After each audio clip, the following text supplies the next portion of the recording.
नमस्कार दोस्तों, आप सभी का स्वागत है पेपर एनालिसिस वन के ऊपर और मैं आपके साथ डीके सर। दोस्तों हम कर रहे थे आपकी तृतीय श्रेणी अध्याय परीक्षा लेवल 1 और लेवल 2 जीएसटी बुकलेट का रिवीजन कर रहे थे दोस्तों। और रिवीजन की बात करें तो किस माध्यम से कर रहे थे दोस्तों, इस बुकलेट का एनालिसिस की बात करें सबसे पहले तो वो कर रहे थे दोस्तों हम एमसीक्यू के माध्यम से। किसके माध्यम से कर रहे थे दोस्तों? एमसीक्यू के माध्यम से कर रहे थे। जीएसटी बुकलेट की बात करें, जैसा कि आप सभी को पहले बता चुका हूँ, यहाँ पर ये आपको वो टॉपिक दिए हुए हैं जहाँ से बार बार क्वेश्चन पूछे गए या जैसे पर्सन बनने की संभावना ज़्यादा हो। अब तक बात करें जीएसटी बुकलेट की बात करें तो अब तक अपनी 5 क्लासें कंप्लीट हो चुकी है। कितनी क्लास हो चुकी है दोस्तों? अपनी 5 क्लास कंप्लीट हो चुकी है। और टॉपिक की बात करें तो लगभग हमने मुख्य रूप से टॉपिक की बात करें तो 9 टॉपिक हम कंप्लीट कर चुके हैं। और यदि इन टॉपिकों की बात करें टोटल तो 11 टॉपिक अपने कंप्लीट हो चुके हैं। कितने टॉपिक हो चुके हैं आपके? 11 टॉपिक हम कंप्लीट कर चुके हैं, जहां से बार बार क्वेश्चन आपके लास्ट एग्जाम की बात करें 2022 की, जहां पर बार बार आपके क्वेश्चन पूछे गए थे। उसके बाद हम दोस्तों हमने कल शुरुआत की थी अपने सूचना प्रौद्योगिकी। किसकी शुरुआत की थी हमने दोस्तों? सूचना प्रौद्योगिकी की शुरुआत की थी। प्रौद्योगिकी की बात करते हैं यानी आईसीटी की बात करते हैं दोस्त, यानी कि information and communication technology. Last time इसकी फुल फॉर्म भी आपको पूछी गई थी। आईसीटी के अंदर बात करें दोस्तों तो हम आपके टोपोलॉजी तक क्वेश्चन हम कंप्लीट कर चुके थे। और मैंने कल आपको बताया था कि हम कल फटेंगे हार्डवेयर, सॉफ्टवेयर और माइक्रोसॉफ्ट ऑफिस। और जैसा कि मैंने जब बताया था कि कल आप फट के आना इस टॉपिक को, क्योंकि आपको बुकलेट की बात करें, इस बुकलेट की पीडीएफ हमने पहले आपको अवेलेबल करवा दी थी अपने टेलीग्राम के ऊपर। कहाँ पर उपलब्ध करवा दी दोस्तों? अपने टेलीग्राम के ऊपर ये बुकलेट आपको मिल चुकी है। तो मैंने कल भी बोला था हर टॉपिक लास्ट में बताता हूँ कि कल हम इस टॉपिक के क्वेश्चन करेंगे, तो आप पहले फट के आया करो। इससे क्या होता है दोस्तों, आपका एक तो रिवीजन बेस्ट होगा और एमसीक्यू का आपको पता चल जाएगा इस टॉपिक से इस प्रकार क्वेश्चन बन सकता है। और वैसे मैं आपको पूरा डिटेल्स ही करवा रहा हूँ ताकि आपका रिवीजन बेस्ट हो और एग्जाम में हो सके क्वेश्चन पूछे तो इससे बाहर जाने की संभावना न के बराबर हो। ठीक है, बहुत ही शानदार तरीके से डिटेल से हम हर क्वेश्चन को करें, एक एक पॉइंट को हम यहाँ पर क्वेश्चन के माध्यम से करने का प्रयास करें ताकि अपना रिवीजन बेस्ट हो, चाहे हम कम फटे लेकिन अपने क्वेश्चन ज्यादा हो। इस बुकलेट की बात करें तो ये 30 क्वेश्चनों को कवर करती है दोस्तों। यानी मैट्रिक की बात करें, जैसे कि आपका सिलेबस बटा गया 30 क्वेश्चनों की बात करती है, तो ये 30 क्वेश्चन आपके लिए वैसे भी बहुत महत्वपूर्ण है। यदि हो सके अपनी इस रिवीजन क्लासों के माध्यम से लगभग हम 20 से 25 क्वेश्चन भी पहुंचे तो अपने लिए बहुत ही ज्यादा महत्वपूर्ण की बात होगी दोस्तों। ठीक है, एक तरह से हम आकलन की बात करें, एनालिसिस की बात करें तो एमसीक्यू के माध्यम से इतने क्वेश्चन भी कवर करें। यदि सीधे क्वेश्चन पूछ ले कि यहाँ से ये क्वेश्चन इस प्रकार से बनना है तो हमारे लिए कितनी बेनिफिट की बात होगी कि रिवीजन भी अपना बेस्ट होगा और आपको भी इस एग्जाम में लाभ मिल जाएगा। तो क्लास जरूर देखिए, एमसीक्यू जरूर देखिए, साथ साथ फटे भी जरूर, रिवीजन भी जरूर करें। और ये क्लास में तभी आपको लेट डालता हूँ, जैसे अपनी दोपहर की क्लास आती है 2 बजे आती है, तो मैं ये सोचता हूँ कि सुबह तक बच्चे फट रहे होंगे। फिर एक क्लास डालता हूँ दोस्तों शाम तक, आपने दिन भर क्या फटा उसका आकलन कीजिए। ये पूरा स्ट्रेटजी है वो सिर्फ कलाम लाइब्रेरी बैच में जैसे होती है उसी प्रकार से मैं आपको एक क्लासेस प्रोवाइड करवा रहा हूँ दोस्तों। तो आज विचार है दोस्तों अपना आईसीटी कंप्लीट करने का। तो चलिए दोस्तों शुरुआत करते हैं बहुत ही बेहतरीन क्लास की। तो शुरुआत करने से पहले जिन दोस्तों ने अभी तक चैनल को सब्सक्राइब नहीं किया है वो चैनल को सब्सक्राइब कर लेना, लाइक कर देना और वीडियो को अपने दोस्तों के साथ कर देना। और आप सभी को पता है जो एमसीक्यू करते हैं दोस्तों, इन एमसीक्यू पीडीएफ भी काफी मिलती है दोस्तों, अपने टेलीग्राम चैनल के ऊपर मिलती है। और टेलीग्राम चैनल का आप सभी को पता है, वैसे लिंक भी दिया हुआ है, मैं लिख देता हूँ। टेलीग्राम का नाम है अपना पेपर एनालिसिस पॉइंट।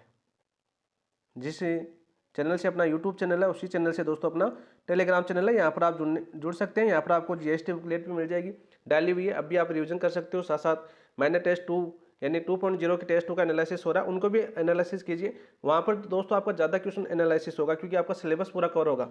जैसे आज राजस्थान की ज्योग्राफी के क्वेश्चन आए थे, जैसे आपके अफवाह तंत्र के क्वेश्चन थे, साथ साथ आपने राजवंश के क्वेश्चन थे माइनर टेस्ट 2 के अंदर। ठीक है, आरटी एक्ट 2009 के क्वेश्चन थे, तो एक बार आप साथ साथ उनको भी रिवीजन कर लीजिए। एक बार नजर से निकलने चाहिए कि इस प्रकार क्वेश्चन आपके पूछे जा सकते हैं। ठीक है, तो कि आपका रिवीजन बहुत ज़्यादा बेस्ट हो सकता है, जितने एमसीक्यू करेंगे उतना हमें बेनिफिट मिलेगा। तो 2 टेस्ट हो चुके हैं, कल आपका तीसरा टेस्ट होगा वहाँ पर। और यहाँ पर अपनी जीएसटी क्लास चल रही है दोस्तों।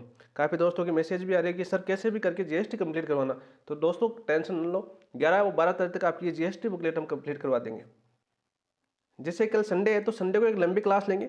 और मैं ये सोच रहा हूँ संडे को आपको राजस्थान का जो सामान्य ज्ञान है दोस्तों, ये सामान्य ज्ञान इस बुकलेट का पूरा कंप्लीट करवा दूँ। वैसे तो मैं नाथ एप्लीकेशन करवा चुका हूँ, लेकिन हो सकते हैं एक बार मैं इससे भी करवा दूँ पूरा कंप्लीट डिटेल से व्याख्या के साथ एनालिसिस करवाने का प्रयास करूँ। 3-4 घंटे की अपनी क्लास बनेगी तो पूरा करें। और लास्ट में यदि आप 2 की स्पीड में देखो तो लगभग 4 घंटे क्लास बनेगी, तो 2 घंटे के अंदर आप कवर कर लोगे। ठीक है, तो बहुत ही शानदार तरीके से इसको कल हम संडे को प्लान बना रहा हूँ। ठीक है, क्वेश्चन यदि तैयार हो जाते हैं, एमसीक्यू तैयार हो जाते हैं, ठीक है, बुकलेट के अनुसार एमसीक्यू तैयार कर रहे हैं तो थोड़ा टाइम लगता है एमसीक्यू बनाने में भी, लेकिन कल यदि तैयार हो जाती है दोस्तों तो लंबी क्लास होगी अपनी और ये आपका पूरा टॉपिक कल कंप्लीट करवा देंगे। ठीक है, जैसे संडे को हम छुट्टी पर रहते हैं तो छुट्टी का उपयोग लेते हैं, सदुपयोग करते हैं और आपके लिए भी एक बेनिफिट क्लास बना के देते हैं, रिवीजन वाली क्लास बना के देते हैं ताकि आप भी एग्जाम में एक अच्छा स्कोर कर सको, हो सके अपने एनालिसिस करें, आपको थोड़ा बेनिफिट मिल जाए। तो आप सभी एग्री हो तो कमेंट के अंदर जरूर बताना कि कल ये वाली क्लास करें या न करें, या ऐसे जो 1-1 घंटे की अपनी क्लास होती है जैसे टाइम मिल रहा है ऐसे करें, तो आप कमेंट के अंदर बता देना दोस्तों। तो आज का देखिए पहला क्वेश्चन क्या है आपका। सबसे पहले बात करते हैं क्वेश्चनों की। आप सभी को पता है ये आज कंप्लीट हो चुका है अपना टॉपिक। हम तीसरे टॉपिक की बात कर रहे थे। ये ऐसे टॉपिक है जहाँ से आपका क्वेश्चन बनता है और इनको रिवीजन करना ज़्यादा जरूरी था। तो शैक्षणिक परिदृश्य और आरटीआई हम कंप्लीट कर चुके हैं। सूचना प्रौद्योगिकी का एक क्लास हो चुकी है, आज आपकी दूसरी क्लास है। तो पहला क्वेश्चन देखिए दोस्तों क्या है, हार्डवेयर से हम शुरुआत कर रहे हैं। पहला क्वेश्चन है दोस्तों, कंप्यूटर में हार्डवेयर का वर्गीकरण सामान्यतः कितने प्रकार से किया जाता है। भाई कंप्यूटर में हार्डवेयर का वर्गीकरण है सामान्यतः कितने प्रकार से किया जाता है। 2 प्रकार से किया जाता है, 3 प्रकार से किया जाता है, 4 प्रकार से किया जाता है या 5 प्रकार से किया जाता है। बताओ भाई राइट आंसर क्या होगा दोस्तों। तो हार्डवेयर की बात करें तो कंप्यूटर में हार्डवेयर का वर्गीकरण 4 प्रकार से किया जाता है। तो ऑप्शन नंबर 3 आपका राइट आंसर हो जाएगा। अब आपको साथ साथ ये भी पता होना चाहिए कि ये 4 प्रकार कौन कौन से हैं। इन 4 प्रकारों की बात करें दोस्तों तो पहला प्रकार की बात करें सबसे पहले हम, तो दोस्तों सबसे पहले इंपॉर्टेंट बात करें, पहला प्रकार कौन सा आपका, सीपीयू। कौन सा आपका, सीपीयू दोस्त। दूसरे प्रकार की बात करें तो दूसरा प्रकार कौन सा दोस्तों, आपके इनपुट डिवाइस। कौन सी, इनपुट डिवाइस। और कल हमने इनपुट डिवाइस पढ़ी थी, आप कमेंट के अंदर बताएं कौन कौन सी इनपुट डिवाइस है। इनपुट डिवाइस, सीधा क्वेश्चन पूछा जाता है कौन सी आउटपुट डिवाइस है, कौन सी इनपुट डिवाइस है। तीसरा हार्डवेयर की बात करें तो आपका इनपुट हो गया तो आउटपुट आएगा दोस्तों, आउटपुट डिवाइस। और चौथा हो जाएगा दोस्तों आपका मेमोरी या स्टोरेज, मेमोरी या स्टोरेज। तो सीधा सीधा क्वेश्चन पूछिए कि कंप्यूटर में हार्डवेयर का वर्गीकरण सामान्यतः कितने प्रकार से किया जाता है। 4 प्रकार से किया जाता है, CPU, input device, output device और मेमोरी या स्टोरेज। ऑप्शन नंबर 3 आपका राइट आंसर हो जाएगा। नेक्स्ट क्वेश्चन की बात करते हैं दोस्तों। सीपीयू यानी सेंट्रल प्रोसेसिंग यूनिट से संबंधित निम्न में से कौन सा कथन सही है। कौन सा कथन सही है दोस्तों, बताओ भाई। तो सबसे पहले देखते हैं पहला ऑप्शन क्या दे रखा है आपका, सीपीयू की गति को MIPS में तथा निष्पादन क्षमता को गीगाहर्ट्ज में मापा जाता है। सही बात है क्या दोस्तों, बताओ भाई। बस सीपीयू की गति की बात करें तो आपकी मिलियन इंस्ट्रक्शन पर सेकेंड में मापा जाता है और गीगाहर्ट्ज के अंदर इसको मापा जाता है निष्पादन क्षमता को। तो बताओ भाई राइट आंसर है कि नहीं है पहला, नहीं है दोस्त, पहला राइट आंसर नहीं है क्योंकि उल्टा दे रखा है दोस्तों। सीपीयू की गति की बात करें, गति को मापा जाता है दोस्तों आपके गीगाहर्ट्ज के अंदर और निष्पादन क्षमता को मापा जाता है आपका MIPS के अंदर, यानी मिलियन इंस्ट्रक्शन पर सेकंड। तो पहला गलत हो जाएगा। सीपीयू सिलिकॉन से बनी माइक्रो चिप होती है, सीपीयू सिलिकॉन से बनी माइक्रो चिप होती है, बिल्कुल राइट, जिसे मदरबोर्ड के सीपीयू सॉकेट में स्थापित किया जाता है, मदरबोर्ड के सीपीयू सॉकेट में स्थापित किया जाता है। तो राइट आंसर क्या हो जाएगा दोस्तों आपका, ऑप्शन नंबर 2 ही आपका राइट आंसर हो जाएगा। सीपीयू के मुख्य 3 भाग होते हैं, सीपीयू के मुख्य 3 भाग होते हैं, इनपुट यूनिट, आउटपुट यूनिट और मेमोरी। दोस्तों यह आपका गलत हो जाएगा। मुख्य 3 भाग तो होते हैं लेकिन कौन कौन से होते हैं। वैसे सीपीयू के मुख्य 3 भाग कौन कौन से होते हैं, बार बार पूछा जाता है। तो होता है दोस्तों कंट्रोल यूनिट, पहला कौन सा होता है आपका, कंट्रोल यूनिट, कंट्रोल यूनिट। दूसरा कौन सा होता है दोस्तों आपके ALU, और तीसरा कौन सा होता है आपका CPU register, CPU register, arithmetic logic unit और सीपीयू रजिस्टर, कंट्रोल यूनिट। ये 3 भाग होते हैं किसके दोस्तों, सीपीयू के। ये क्वेश्चन आपको पूछा जा चुका है एग्जाम के अंदर, इंपॉर्टेंट है दोस्तों, मोस्ट लगा देता हूँ, मोस्ट इंपॉर्टेंट। सीपीयू कितने भाग होते हैं, 3 होते हैं आपके, कंट्रोल यूनिट, ALU यानी अरिथमेटिक लॉजिक यूनिट और सीपीयू रजिस्टर। दोस्त कंट्रोल यूनिट गणनात्मक कार्यों का निष्पादन करती है, नहीं दोस्त, कंट्रोल यूनिट नियंत्रण इकाई है दोस्त। कंट्रोल का मतलब क्या हो गया दोस्तों, आपका नियंत्रण हो गया, ठीक है। गणनात्मक कार्य कौन करता है दोस्तों, अरिथमेटिक लॉजिक यूनिट करती है, ALU करती है। तो ये भी गलत हो जाएगा। हमें पूछा था सही कथन कौन सा है, तो सही कथन हो जाएगा दोस्तों आपका सीपीयू सिलिकॉन से बनी माइक्रोचिप है जिसे मदरबोर्ड के सीपीयू सॉकेट में स्थापित किया जाता है। ऑप्शन नंबर 2 आपका राइट आंसर। नेक्स्ट क्वेश्चन की बात करते हैं दोस्त। नेक्स्ट क्वेश्चन क्या आपका, निम्न में से कौन सा कार्य कंट्रोल यूनिट यानी CU द्वारा किया जाता है। वह कौन सा कार्य कंट्रोल यूनिट द्वारा किया जाता है, अंगणितीय एवं तार्किक गणनाएं करना, मेमोरी में प्रोग्राम पढ़ना तथा ALU को निर्देश देना, स्थायी रूप से डेटा संग्रह करना, आउटपुट उपकरण के परिणाम प्रदर्शित करना। तो दोस्तों कंट्रोल यूनिट की बात करें तो इसका मुख्य कार्य है दोस्तों मेमोरी से प्रोग्राम पढ़ना तथा ALU यानी अरिथमेटिक लॉजिक यूनिट को निर्देश देना। तो ऑप्शन नंबर 2 आपका राइट आंसर हो जाएगा। क्या हो जाएगा दोस्तों आपका, ऑप्शन नंबर 2 आपका राइट आंसर हो जाएगा। नेक्स्ट क्वेश्चन की बात करते हैं। अरिथमेटिक लॉजिक यूनिट यानी ALU के संबंध में सही कथन कौन से है। भाई अर्थमेटिक लॉजिक यूनिट ALU के संबंध में सही कथन कौन सा है? कंप्यूटर की सभी गतिविधियों को नियंत्रित करती है। क्या कंप्यूटर की सभी गतिविधियों को नियंत्रित करती है? दोस्तों ये काम आपका CPU का यानी आपके कंट्रोल यूनिट का काम है। यह डेटा को स्थायी रूप से संग्रहित करती है, डेटा को स्थायी रूप से संग्रहित नहीं करती है दोस्तों। यह कंट्रोल यूनिट के निर्देशानुसार अंगणितीय व तार्किक क्रिया करती है, बिल्कुल राइट। अर्थमेटिक लॉजिक यूनिट क्या करती है दोस्तों? कंट्रोल यूनिट जो निर्देश देता है तो अंगणितीय व तार्किक क्रिया करती है। ऑप्शन नंबर 3 आपका राइट आंसर हो जाएगा। ऑप्शन नंबर 3 आपका राइट आंसर हो जाएगा। यानी बात कर लेते हैं दोस्तों, कंट्रोल यूनिट है, ये क्या कर देता है दोस्तों? आपका निर्देश देता है। क्या देता है? आपका निर्देश देता है। किसको देता है? अर्थमेटिक लॉजिक यूनिट को, ठीक है। तो ये क्या करती है दोस्तों? ये करती है आपकी अंकगणितीय क्रियाएं, अंकगणितीय क्रियाएं या तार्किक क्रिया करती है दोस्तों, तार्किक क्रियाएं। और क्या किसको निर्देश देती है? आउटपुट को। आउटपुट उपकरण या मेमोरी में संग्रह हो जाती है, उपकरण या आपके मेमोरी में संग्रह।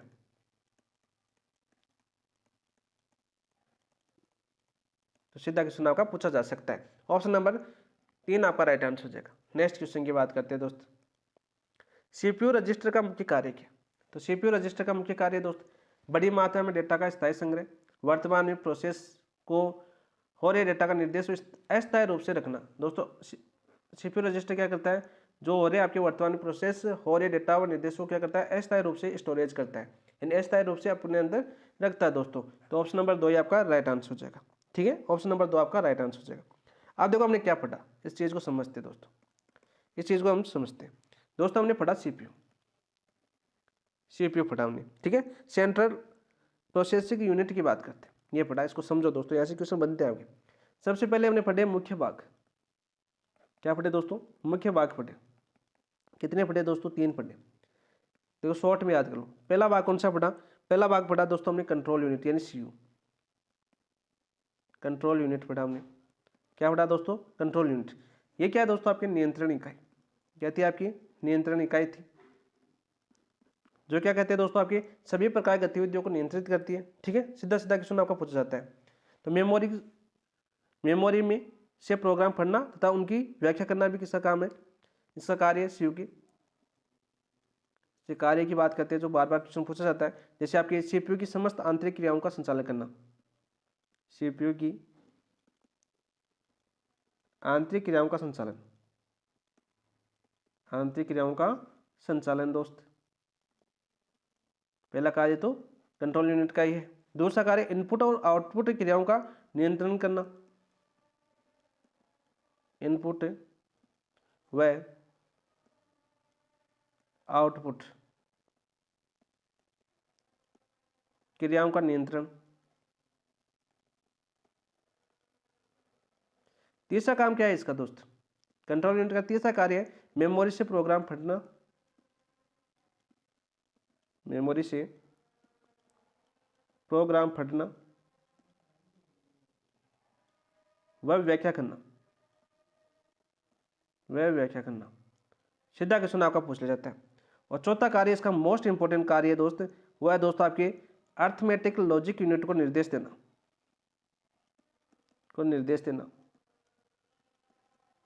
जो बार बार पूछा जाता है दोस्तों। सीधा क्वेश्चन। दूसरा मुख्य भाग देखा दोस्तों हमने कौन सा? अर्थमेटिक लॉजिक यूनिट की बात करें तो इसका काम क्या है दोस्तों? इसका कार्य क्या है? तो दोस्तों इसका कार्य आपका अंकगणितीय व तार्किक क्रिया करना, तार्किक क्रियाएं करना। और तीसरा हमने पढ़ा भाग दोस्तों आपके, तीसरा भाग कौन सा पढ़ा हमने? CPU रजिस्टर, CPU रजिस्टर पढ़ा। क्वेश्चन हम कर चुके सारे के सारे। CPU रजिस्टर का काम क्या था दोस्तों? जो वर्तमान में जो प्रोसेसिंग चल रही है दोस्तों, वर्तमान में जो डेटा प्रोसेसिंग चल रही थी आपकी, डेटा प्रोसेसिंग निर्देश, इनको क्या करना दोस्तों? अस्थायी रूप से संग्रहण, अस्थायी रूप से संग्रहित करना। ये किसका काम दोस्तों? आपके CPU रजिस्टर का काम है। तो ये सारे तीनों क्वेश्चन अभी देखिए हमने क्वेश्चन MCQ के माध्यम से। इंपॉर्टेंट क्वेश्चन है दोस्त, सीधे सीधे आपके पूछे जाते हैं, इसलिए थोड़ा सा डिटेल से समझाने का प्रयास किया गया यहाँ पर। सीपीयू की बात करें दोस्तों आपके, यानी सेंट्रल प्रोसेसिंग यूनिट की बात करें दोस्तों इसकी जो बात करते हैं सबसे पहले, इसकी गति किससे मापी जाती है? गति मापी जाती है दोस्तों इसकी गीगाहर्ट्ज में। किस मापी जाती है? गीगाहर्ट्ज के अंदर मापी जाती है। और आपकी सीपीयू की जो निष्पादन क्षमता है दोस्त, निष्पादन क्षमता की बात करें तो निष्पादन क्षमता किस में मापी जाती है दोस्तों? वो मापी जाती है आपकी MIPS के अंदर, MIPS के अंदर, यानी कि बात करें आपकी मिलियन इंस्ट्रक्शन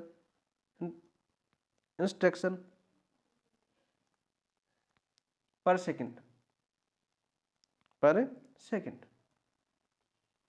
तो सीधा क्वेश्चन आपका पूछा गया था। सीधा क्वेश्चन अभी हमने एमसीक्यू के माध्यम से देखा दोस्तों। सीधा सीपीयू किससे बना होता है दोस्तों? आपके सीपीयू की बात करें, बनना किससे होता है? ये क्वेश्चन पूछ लिया आपको कि किससे बना होता है दोस्तों। तो दोस्तों ये आपके सिलिकॉन पदार्थ की बनी, सिलिकॉन पदार्थ की बनी माइक्रोचिप है दोस्त। क्या आपकी? माइक्रोचिप है। तो ये सारा का सारा डिटेल से हमने एक बार फिर से देख लिया, यानी रिवीजन करवा दिया आपको पूरा डिटेल से, क्योंकि सीधे यहाँ से क्वेश्चन पूछा जाता है। क्योंकि लास्ट डेट 2022 की बात करें तो एक तो पूछी गई थी दोस्तों आपके ALU की फुल फॉर्म पूछी गई थी, यानी लेवल फर्स्ट के अंदर तो आपकी ये पूछी गई थी, ठीक है। और लेवल 2 के अंदर बात करें तो यहाँ से पूछी गई थी कि इसकी गति किसमें मापी जाती है, तो गीगाहर्ट्ज के अंदर। ये दोनों क्वेश्चन आपके 2022 के अंदर आ चुके हैं दोस्त। गोल्डारा कर देता हूँ। ALU की बात करें, यहाँ से क्वेश्चन पूछा था और इसकी गति पूछी गई थी। तो तीनों क्वेश्चन आपको समझ में आ गए होंगे। मुख्य भाग सीपीयू की बात करें, पहला हम पार्ट पढ़ चुके हैं, हार्डवेयर का पहला पार्ट आपका कंप्लीट हो चुका है दोस्त, ठीक है। हार्डवेयर का पहला पार्ट क्या था आपका? सीपीयू था दोस्त। नेक्स्ट क्वेश्चन की बात करते हैं। क्वेश्चन है दोस्त आपका, निम्न में से कौन सा उपकरण इनपुट युक्ति नहीं है? इनपुट युक्ति नहीं है, यानी दूसरा भाग हमने देखा हार्डवेयर का, वो क्या था दोस्तों? इनपुट डिवाइस देखा। क्या देखा था हमने? इनपुट डिवाइस देखा था। अब देखो क्वेश्चन आ गया अपना, कौन सा उपकरण इनपुट डिवाइस नहीं है? OCR, MICR, प्लॉटर या BCR? तो राइट आंसर क्या हो जाएगा दोस्त आपका? बताओ भाई, राइट आंसर क्या हो जाएगा इसका? फटाफट कमेंट के अंदर बताओ।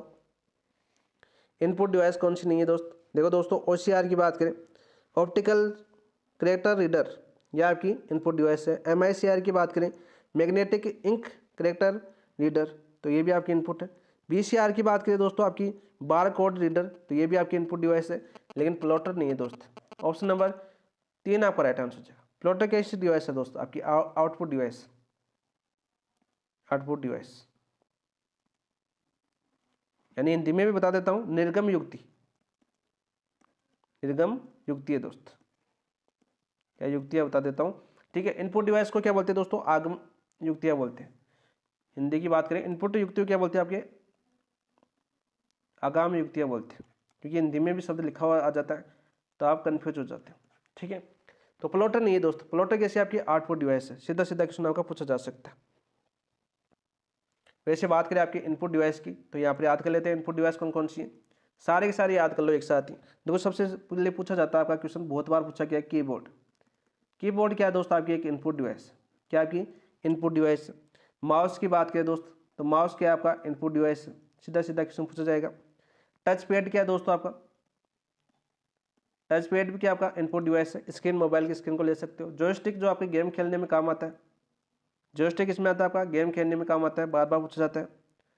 लास्ट टाइम ये भी पूछा गया था आपका, लास्ट टाइम ये भी पूछा गया था दोस्त 2022 के अंदर, ठीक है। जॉयस्टिक पूछा गया था, कौन से चैप्टर में पूछा गया था ये याद नहीं रहा मुझे। इसके अलावा बात करते हैं दोस्तों, जैसे आपका लाइट पेन हो गया, ट्रैक बॉल होगी, लाइट पेन हो गया दोस्त, ट्रैक बॉल हो गई, ठीक है। इसके अलावा दोस्तों बताओ भाई, माइक हो गया अपना, इनपुट डिवाइस है ना। वेब कैमरा, वेब कैमरा क्या दोस्तों? आपका इनपुट डिवाइस है। इसके अलावा OCR हो गया, MICR आ गया और BCR हो गया। ये सारे के सारे कैसी युक्ति है दोस्तों? आपकी इनपुट युक्ति है।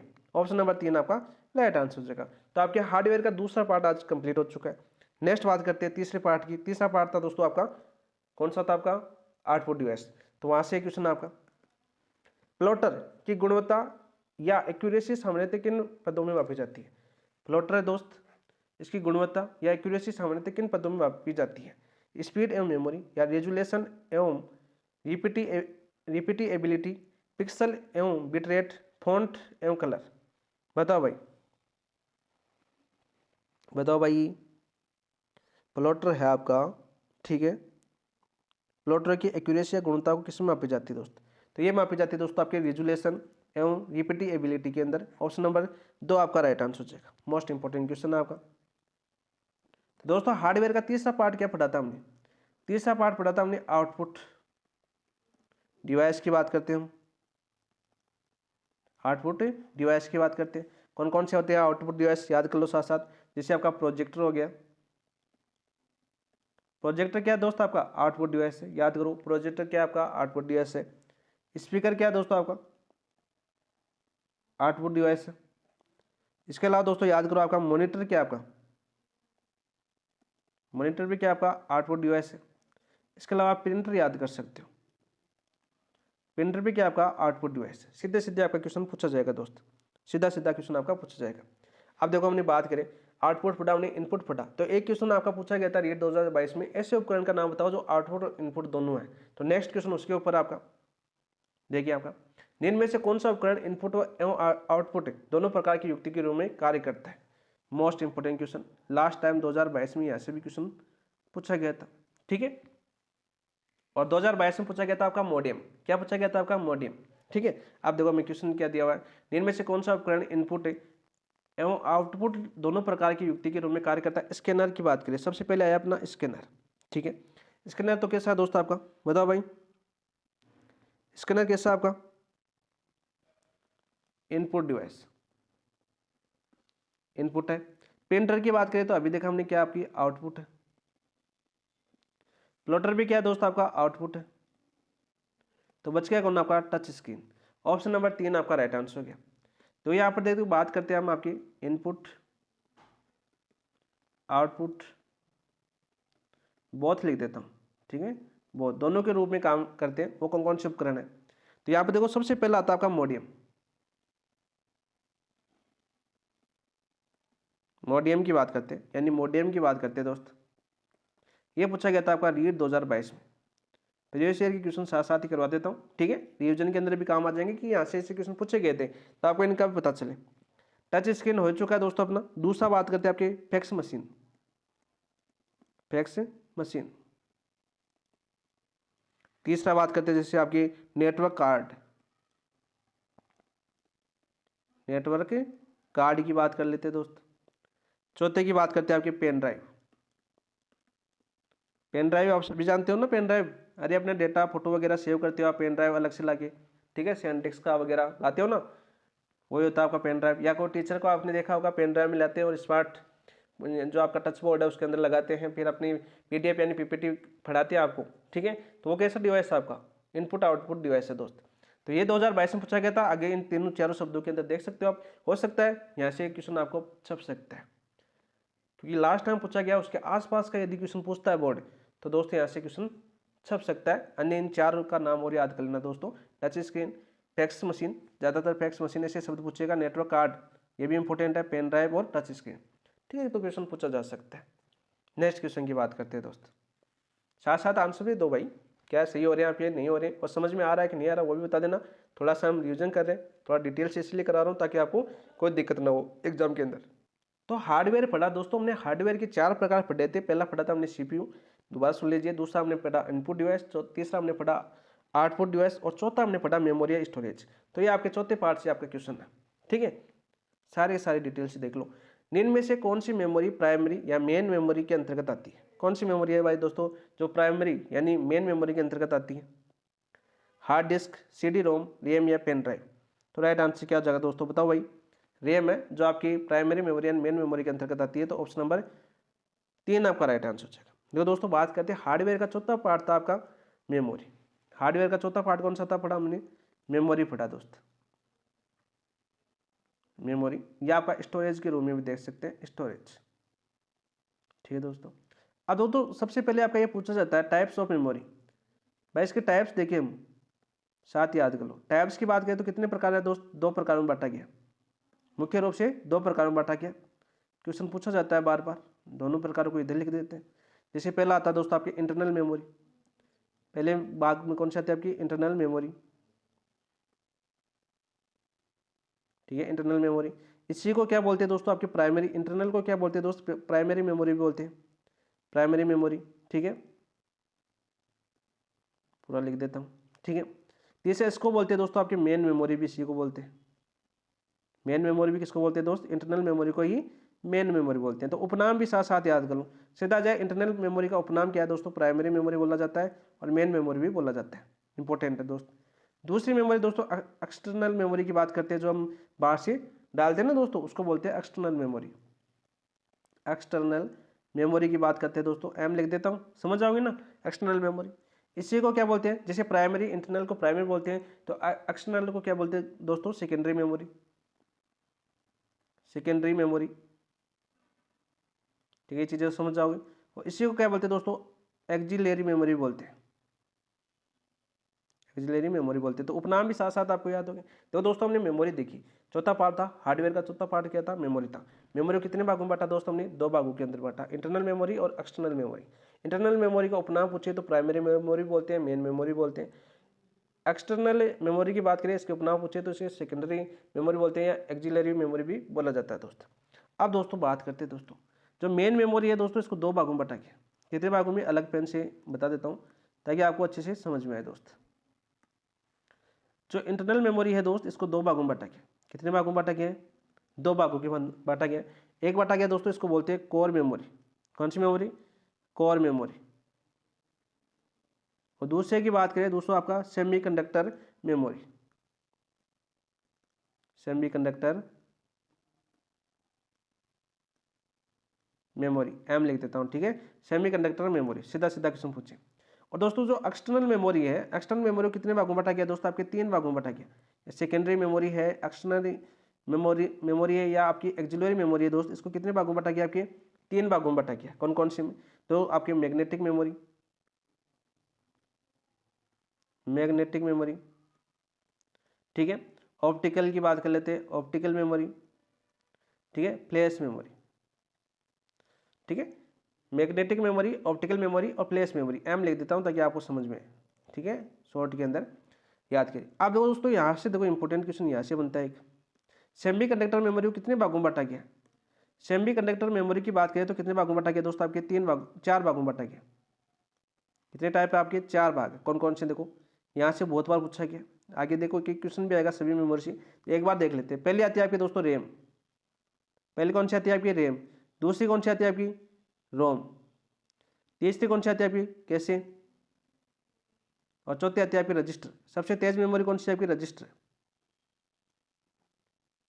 लास्ट टाइम डेट 2022 में पूछा गया था, सबसे तेज मेमोरी कौन सी है आपकी, रजिस्टर है दोस्त। बहुत बार पूछा गया क्वेश्चन वैसे भी, और आपकी डेट 2022 में भी पूछा गया था।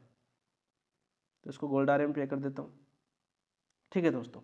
ये क्वेश्चन पूछा गया था लास्ट टाइम यहाँ पर इस टॉपिक से, यानी चौथे पार्ट से ये क्वेश्चन आया था आपका। तो निम्न में से कौन सी मेमोरी प्राइमरी मेमोरी के अंतर्गत आती है दोस्तों, रैम आएगी। कौन सी आएगी आपकी, रैम। देखो यहाँ पर आके आइए रैम, ठीक है। कितना वर्गीकरण किया, कितने नीचे से क्वेश्चन पूछा है वैसे देखे तो ऑप्शन नंबर 3 आपका राइट आंसर हो जाएगा। अब बात करते हैं नेक्स्ट क्वेश्चन। अब देखो सीधे सीधे फैक्ट क्वेश्चन बनेंगे इन्हीं में से। अब बात करते हैं, देखो सभी को समझते हैं एमसीक्यू के माध्यम से। पहला क्वेश्चन है आपका, रैम के संबंध में निम्न में से कौन सा कथन सही है। रैम के संबंध में इसकी फुल फॉर्म भी पूछी जा चुकी है। सबसे पहले तो देखो इसकी फुल फॉर्म ही देख लेते हैं। रैम की यानी random access memory, random access memory, random access memory. तो फुल फॉर्म भी पूछी जा चुकी है, बहुत से एग्जामों में ये फुल फॉर्म भी पूछी जा चुकी है दोस्त। सबसे इजी क्वेश्चन भी आ सकता है। L1 वालों को थोड़ा ध्यान रखना चाहिए, L1 वालों को पूछा जा सकता है, वैसे जरूरी नहीं है। L2 वालों को भी इजी क्वेश्चन पूछा जा सकता है। पहला ऑप्शन दे रखा है आपका दोस्तों, ये नॉन वोलेटाइल मेमोरी है। क्या बात है, सही बात है क्या ये, अरे भाई बताओ, रैम नॉन वोलेटाइल मेमोरी है क्या, बताओ। तो दोस्तों ये आपकी वोलेटाइल मेमोरी है, ये गलत हो जाएगा। कैसी मेमोरी है रैम, साथ साथ याद करो दोस्तों, ये आपकी अस्थायी या वोलेटाइल मेमोरी है, अस्थायी या वोलेटाइल मेमोरी है। मेमोरी है, तो पहला तो गलत हो गया। एस रैम को नियमित अंतराल पर रिफ्रेश करना पड़ता है। देखो अब रैम के दो पार्ट होते हैं, एक तो एस रैम होता है, एक डी रैम होता है। साथ ही देखो एक ही क्वेश्चन में आपको कितना एनालिसिस देखने को मिल रहा है। सीधा पूछिए कि रैम का प्रकार है तो एस रैम और डी रैम, ठीक है। स्टैटिक रैम और आपके डायनेमिक रैम। एस का मतलब क्या होता है, सबसे पहले एस का मतलब देख लीजिए। एस का मतलब था दोस्तों आपके स्टैटिक रैम, और डी का मतलब दोस्तों आपके यहाँ पर लिख देता हूँ डायनेमिक रैम। डायनेमिक रैम दोनों साथ साथ दे रखे, दोनों साथ साथ दे रखे दोस्तों। एस रैम नियमित अंतराल पर रिफ्रेश करना पड़ता है, नहीं दोस्त, इसे नियमित अंतराल पर रिफ्रेश नहीं करना पड़ता। तो ये विशेषता भी साथ साथ याद कर लेना, ये क्वेश्चन बहुत बार पूछा गया तो ये भी गलत हो जाएगा।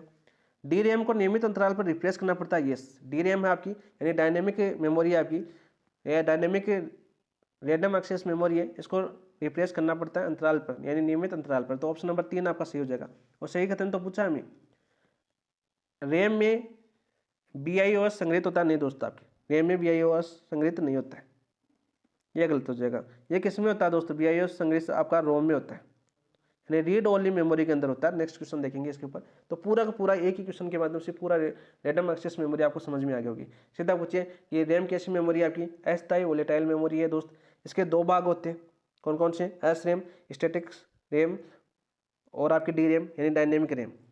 स्टैटिक रैम में दोस्तों इसके नियमित अंतराल के बाद रिप्लेस करने की आवश्यकता नहीं होती, ये अधिक तेज होती है। स्टैटिक यह क्या होती है दोस्तों आपकी, अधिक तेज होती है और सस्ती भी होती है, ठीक है। डी रैम को नियमित अंतराल के बाद क्या करना पड़ता है दोस्त, रिप्लेस करना पड़ता है। समझ आओगे आप, डायनेमिक मेमोरी को क्या करना पड़ता है दोस्तों, नियमित अंतराल के बाद रिप्लेस करना पड़ता है। और इसके अंदर संग्रहित होता है दोस्तों रोम, जो BIOS है ये रोम के अंदर होता है, तो ये गलत हो जाएगा। तो सही कितना ऑप्शन नंबर 3 आपका राइट हो जाएगा। नेक्स्ट क्वेश्चन की बात करते हैं। देखो ये दूसरे से क्वेश्चन कनेक्ट किए मैंने, BIOS यानी basic input output system. BIOS यानी बेसिक इनपुट आउटपुट सिस्टम के संबंध में सही कथन कौन सा है, हाँ बताओ। ये रैम में संग्रहित होता है और अस्थायी होता है, नहीं दोस्त, ये रैम में संग्रहित नहीं होता है और अस्थायी नहीं होता दोस्त, ये गलत हो जाएगा आपका। पहला तो आपका गलत हो गया। ये हार्ड डिस्क पर संग्रहित एक एप्लीकेशन प्रोग्राम है, सही है दोस्त। हार्ड डिस्क पर संग्रहित एक एप्लीकेशन प्रोग्राम है, नहीं दोस्त। तो हार्ड डिस्क पर एक संग्रहित एप्लीकेशन प्रोग्राम नहीं है दोस्त, ये तो आपका गलत हो जाएगा। कैसा आपका सिस्टम प्रोग्राम है, तो तीसरा ऑप्शन दे रखा है ये रोम में स्थित सिस्टम प्रोग्राम है जो बूटिंग प्रक्रिया से संबंधित है। तो ऑप्शन नंबर 3 आपका राइट आंसर हो जाएगा। क्या जाएगा दोस्त आपका, ऑप्शन नंबर 3 आपका राइट आंसर हो जाएगा। चौथा ऑप्शन दे रखा है ये केवल आउटपुट उपकरणों को नियंत्रित करता है, नहीं दोस्त। पर्सन के अंदर देखिए आपके इनपुट और आउटपुट सिस्टम है, यानी दोनों को नियंत्रित करता है, तो गलत हो जाएगा। अब देखो दोस्तों यहाँ पर बात करते हैं सबसे पहले रोम की, ये फुल फॉर्म भी आपकी पूछी जा चुकी है। ये रीड ओनली मेमोरी की बात करते हैं, किसकी बात करते हैं दोस्तों, आपकी रीड ओनली मेमोरी की बात करते हैं, ओनली मेमोरी की बात करते हैं दोस्त। सीधा क्वेश्चन आपका पूछा जा सकता है यहाँ पर, कैसी मेमोरी है दोस्तों आपकी, स्थायी मेमोरी। जैसे आपकी स्थायी, या आपकी बात करें नॉन वोलेटाइल है, नॉन वोलेटाइल। तो सीधा क्वेश्चन आपका पूछा जा सकता है दोस्त, ठीक है। यानी इसके अंदर जो प्रोग्राम है दोस्त, चाहे कंप्यूटर बंद हो जाए या कोई लाइट वगैरह या बिजली वगैरह चली जाए तो डिलीट नहीं होती है, सीधा सीधा पूछा जाता है, ठीक है। इसके अंदर दोस्तों आपके जो प्रोग्राम होते हैं ना वो कि दो होते हैं आपके। प्रोग्राम की बात करें, प्रोग्राम की बात करें दोस्तों, तो इसके अंदर एक तो होता है आपका जैसे आपका दिया हुआ क्वेश्चन BIOS होता है, एक होता है दोस्तों आपकी फर्मवेयर। क्या होता है दोस्तों आपकी, फर्मवेयर होता है, फर्मवेयर होता है, ठीक है। ये दो प्रोग्राम होती है दोस्तों रोम के अंदर। तो ऑप्शन नंबर 3 आपका राइट आंसर हो जाएगा। नेक्स्ट क्वेश्चन की बात करते हैं दोस्त। यहाँ पर देखो आगे क्वेश्चन, रोम में संग्रहित निर्माता द्वारा लिखे गए सॉफ्टवेयर या प्रोग्राम के समूह क्या कहते हैं, तो दोस्तों आपके फर्मवेयर कहते हैं। ऑप्शन नंबर 2 आपका राइट आंसर हो जाएगा। यानी रीड ओनली मेमोरी के अंदर जो आपके लिखे जाने वाले प्रोग्राम है दोस्त, ठीक है, यानी संग्रहित निर्माता द्वारा जो लिखे गए प्रोग्राम है, ठीक है, वो क्या कहलाते हैं दोस्तों, आपके फर्मवेयर कहलाते हैं। ऑप्शन नंबर 2 आपका राइट आंसर हो जाएगा। नेक्स्ट क्वेश्चन की बात करते हैं। वैसे देखिए रोम की बात करें सबसे पहले, तो रोम की बात करें तो रीड ओनली मेमोरी की बात करें तो प्रकार पूछिए यानी टाइप्स पूछिए आपकी, तो कितने प्रकार की होती है दोस्तों आपकी, 3 प्रकार की होती है। कितने प्रकार की होती है आपकी, 3 प्रकार की होती है। बार बार यहाँ से क्वेश्चन पूछा जा चुका है। पहले प्रकार की बात करें दोस्तों होते हैं आपकी PROM, यानी कि बात करें आपकी programmable read only memory, programmable read only memory, ठीक है, रोम लिख देता हूँ, वैसे बार बार इसकी लिखने की आवश्यकता नहीं है, रीड ओनली मेमोरी। दूसरी होती है दोस्तों आपकी ईपीरोम। ईपीरोम की बात करें यानी कि होती है आपकी दोस्तों इरेजेबल प्रोग्रामेबल, इरेजेबल प्रोग्रामेबल। दूसरी होती है दोस्तों आपकी, तीसरी की बात करें दोस्तों, तीसरी होती है आपकी ईईपी रोम। और इन तीनों से भी आपका क्वेश्चन पूछा गया था रीट 2022 में। इसकी फुल फॉर्म की बात करें तो होती है दोस्तों आपके electrically erasable program, electrically erasable programmable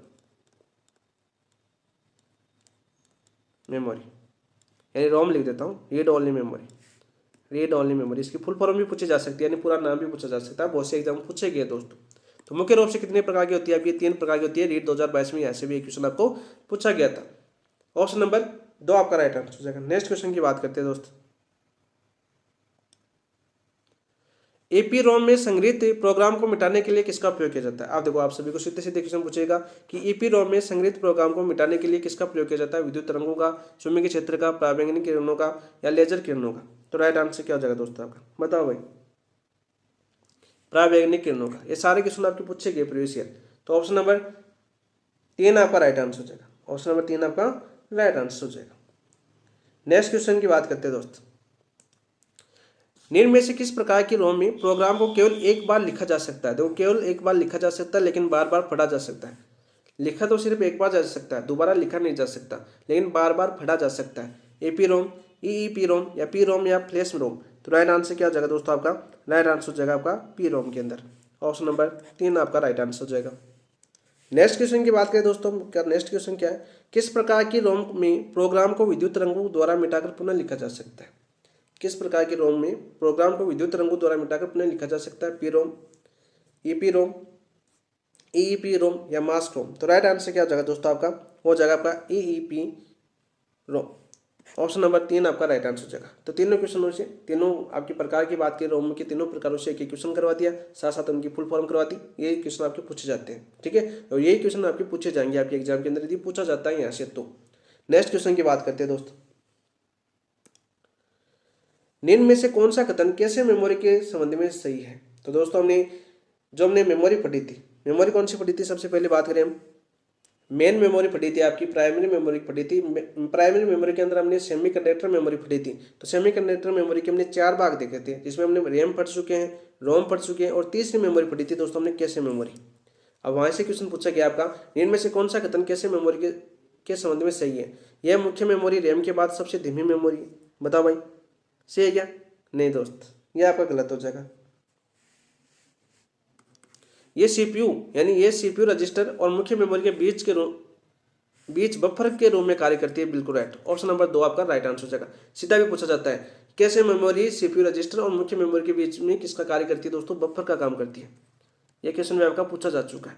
तो ऑप्शन नंबर 2 आपका राइट आंसर हो जाएगा, ऑप्शन नंबर 2 आपका राइट आंसर हो जाएगा। तो गति की बात करें दोस्तों, गति का ये पूछा जाता है क्रम, गति क्रम की बात करें, मोस्ट इंपोर्टेंट क्वेश्चन है दोस्तों, ये छप सकता है आपके एग्जाम में, यदि यहाँ से क्वेश्चन पूछता है तो ये पूछेगा। सबसे ज़्यादा गति किसकी दोस्तों आपके, अभी मैंने बताया रजिस्टर, जो 2022 के अंदर पूछा गया था, सबसे ज़्यादा होती है रजिस्टर की।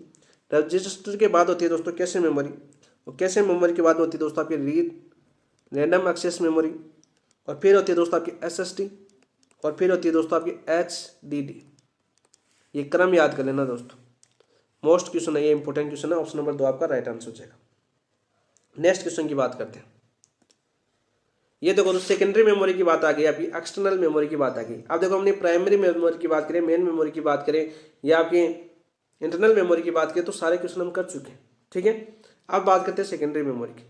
निम्न में से कौन सा कथन द्वितीयक मेमोरी यानी सेकेंडरी मेमोरी के संबंध में असत्य है। असत्य हमें बताना दोस्त, कौन सा कथन असत्य है आपका।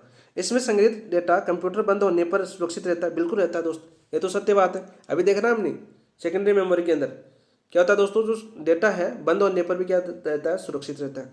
इसे बाह्य या सहायक मेमोरी भी कहा जाता है, बिल्कुल इसे बाह्य या सहायक मेमोरी भी कहा जाता है। इसमें संग्रहित डेटा अस्थायी होता है, जो बिजली कटने पर नष्ट हो जाता नहीं दोस्त। अभी देखो पहला ऑप्शन जिसको याद था ना तो इस क्वेश्चन को आराम से कर सकता था। सबसे पहले देखो संग्रहित डाटा के साथ आपका स्थायी होता है, और बिजली कटे चाहे कुछ ही कटे, देखो कंप्यूटर बंद होगा कब होगा, जब बिजली कटेगी। तो बिजली कटने पर नष्ट ही नहीं होता है। पहला ऑप्शन से भी कर सकता था, ऑप्शन काट सकता था, कोई दोस्त ने यदि दिमाग लगाया तो यानी ये समझ आता है क्वेश्चन आपका पूछा गया है। तो ऑप्शन नंबर 3 आपका असत्य हो जाएगा। इसके अंदर दोस्तों आपके SSD, SSD या CD या DVD, पेन ड्राइव आदि शामिल है, बिल्कुल राइट।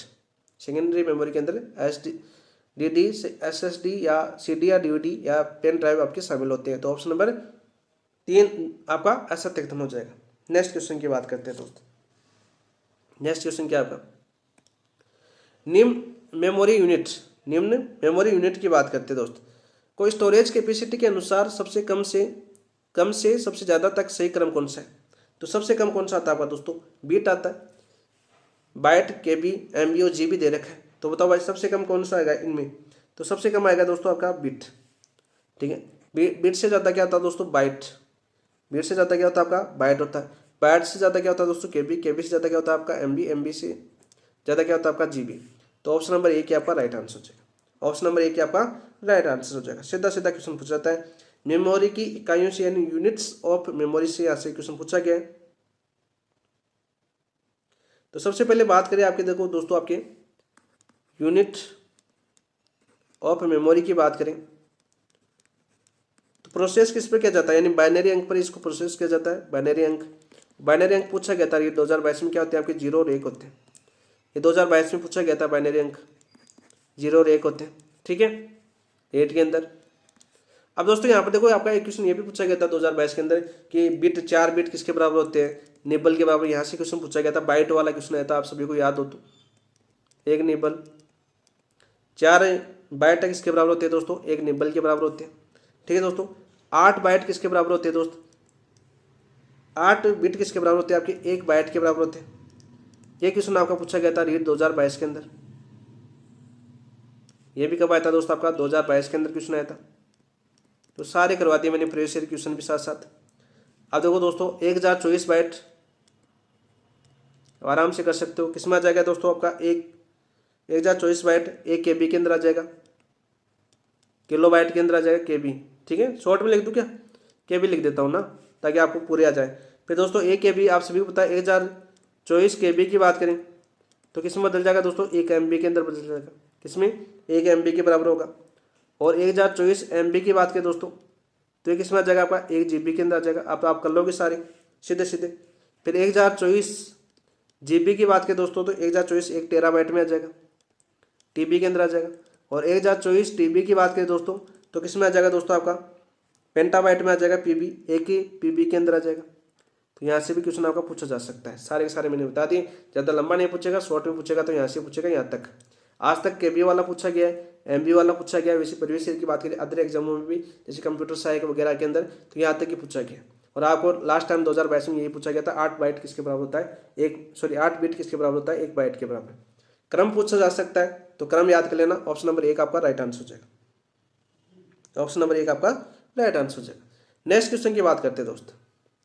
एक कंप्यूटर में मुख्यतः कितने प्रकार के सॉफ्टवेयर होते हैं। आप देखो हार्डवेयर हम कंप्लीट पढ़ चुके हैं। हार्डवेयर के 4 भाग देखे दोस्तों हमने, CPU देखा, इनपुट डिवाइस देखा, आउटपुट डिवाइस देखा और मेमोरी देखा। 4 भाग आपको कैसे लगे, समझ में आया कि नहीं है। हमने थोड़ा डिटेल से पढ़ने का इसलिए प्रयास किया मैंने ताकि आपका रिवीजन बेस्ट हो। यदि यहाँ से क्वेश्चन पूछा जाता है क्योंकि लास्ट टाइम हर शिफ्ट में आपके हार्डवेयर से क्वेश्चन पूछा गया था, हर शिफ्ट में, यानी बात करें लेवल 1 और आपके SST हो, चाहे साइंस में तो हिंदी हो, इंग्लिश हो, संस्कृत हो, पंजाबी हो, ठीक है, चाहे उर्दू हो। इस बार पंजाबी उर्दू की सीटें नहीं है आपकी, ठीक है। अभी बार 5 सब्जेक्टों की सीटें आपकी लेवल 2 के अंदर, लेकिन क्वेश्चन तो आपको पूछा गया था ना उस सब्जेक्ट के अंदर भी तो पूछा गया था उस टाइम, तो आपके भी पूछा जा सकता है। तो दोस्तों करते हैं दोस्तों, बहुत लंबी क्लास होगी अपनी। एक कंप्यूटर में मुख्यतः कितने प्रकार के सॉफ्टवेयर होते हैं। मुख्यतः बात करें दोस्तों तो 2 सॉफ्टवेयर होते हैं। कितने होते हैं आपके 2। ऑप्शन नंबर 2 आपका राइट आंसर हो जाएगा। अब आपको ये भी याद होना चाहिए 2 कौन से होते हैं दोस्तों। पहला होता है आपका सिस्टम सॉफ्टवेयर। कौन सा होता है आपका सिस्टम सॉफ्टवेयर। और दूसरा कौन सा होता है दोस्तों आपका एप्लीकेशन सॉफ्टवेयर। कौन सा होता है आपका एप्लीकेशन सॉफ्टवेयर। सीधा पूछा जा सकता है, ठीक है। नेक्स्ट क्वेश्चन की बात करते हैं। आज देखो सिस्टम सॉफ्टवेयर की बात करते हैं। कंप्यूटर में सिस्टम सॉफ्टवेयर में इनमें से कौन सा शामिल नहीं है। कौन सा शामिल है, सॉरी कौन सा शामिल है, बहुत ही अच्छा क्वेश्चन है। यानी प्रोग्राम की बात करें, games, operating system, office software या इंटरनेट ब्राउजर। तो राइट आंसर क्या हो जाएगा दोस्तों आपका? राइट आंसर हो जाएगा ऑपरेटिंग सिस्टम। और वैसे ऑपरेटिंग सिस्टम आपके टॉपिक भी दे रखा है, पूरा डिटेल से हमने करवाया था जब ICT क्लास की थी ना। ऑपरेटिंग सिस्टम से सवाल भी बहुत पूछे गए थे आपके रीट 2022 के अंदर, ठीक है। इंपॉर्टेंट भी है। ऑप्शन नंबर 2 आपका राइट आंसर हो जाएगा। ऐसे नहीं, क्वेश्चन तो आपके हर शिफ्ट में एक पूछा गया था, लेकिन हर शिफ्ट की बात करें तो क्वेश्चन आपके विभिन्न क्वेश्चन आए थे आपके ऑपरेटिंग सिस्टम से, ठीक है। जैसे आपकी फर्स्ट लेवल 1 की हुई तो लेवल 1 ने ऑपरेटिंग सिस्टम का सीधा पूछ लिया, तो वहाँ पर लेवल 2 के अंदर पहले फिर साइंस मैथ की हुई तो साइंस मैथ वालों के अंदर आपका अलग प्रकार से पूछ लिया, ऑपरेटिंग सिस्टम से क्वेश्चन था। फिर अगली शिफ्ट के अंदर बात करें SST वालों की हुई तो उसमें अलग प्रकार का क्वेश्चन पूछ लिया। इस प्रकार क्वेश्चन पूछे गए थे। ऑप्शन नंबर 2 आपका राइट आंसर है। तो बात करते हैं दोस्तों आपके सिस्टम सॉफ्टवेयर। सिस्टम सॉफ्टवेयर की बात करें तो आपके प्रोग्राम की बात करें दोस्तों, प्रोग्राम की बात करें तो मुख्य रूप से कितने प्रोग्राम शामिल होते हैं आपके? 4 होते हैं दोस्त। कितने होते हैं आपके? 4। कौन कौन से? पहला होता है आपका दोस्तों आपके ऑपरेटिंग सिस्टम, हिंदी में लिख देता हूं मैं, ऑपरेटिंग सिस्टम।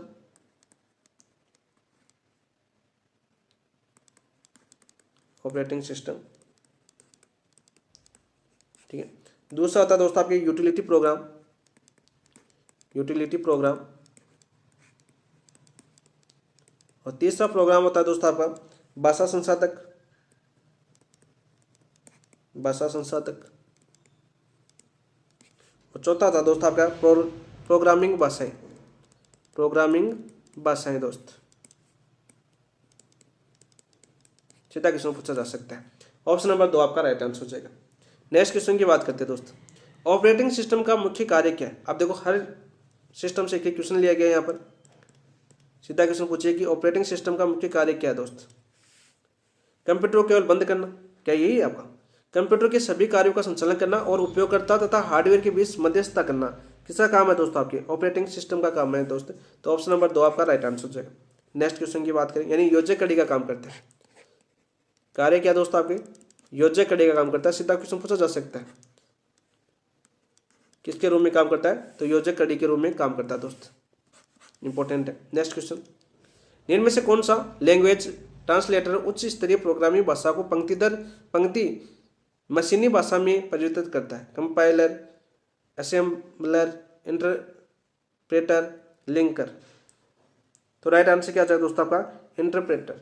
ऑप्शन नंबर 3 आपका राइट आंसर हो जाएगा। क्या जाएगा दोस्तों आपका? Option number 3। यानी यहाँ पर पूछा गया भाषा संसाधक से। भाषा संसाधक की बात करें दोस्तों, भाषा संसाधक में भाषा को बदलने काम करता है। क्या करता है आपका? लिखे गए निर्देशों को मशीनी भाषा में बदलने का काम करता है कौन? आपका भाषा संसाधक, ठीक है। तो ऑप्शन नंबर 3 आपका राइट आंसर हो जाएगा। कंपाइलर की बात करें दोस्तों, कंपाइलर दे रखा है, इसका उच्च स्तरीय प्रोग्रामिंग भाषा को बदलना होता है मशीनी भाषा में। उच्च स्तरीय प्रोग्रामिंग भाषा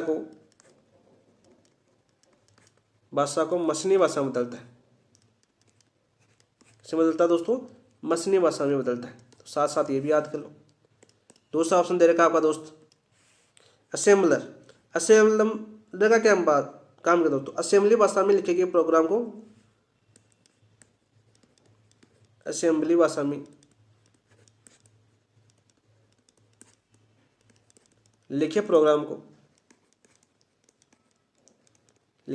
को किस में बदलना? मशीनी भाषा में बदलना। सीधा पूछा जा सकता है। लिंकर का बात करें दोस्तों आपकी,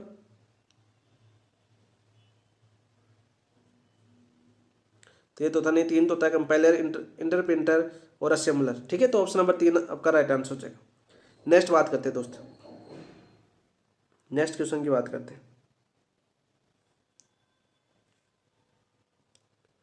निम्न में से कौन सी प्रोग्रामिंग भाषा लो लेवल लैंग्वेज के अंतर्गत आती है? लो लेवल लैंग्वेज के अंतर्गत आती है, यानी निम्न स्तरीय भाषा के अंदर। यानी प्रोग्रामिंग भाषा की बात करें, लैंग्वेज की बात करें तो 2 भागों में बांटा गया दोस्तों, एक मशीनी भाषा, एक आपकी उच्च स्तरीय भाषा यानी हाई लेवल और आपकी निम्न लेवल। तो पाइथन की बात करें दोस्तों आपकी, किसकी बात करें आपकी? पाइथन की तो उच्च स्तरीय भाषा है, उच्च स्तरीय भाषा है दोस्त।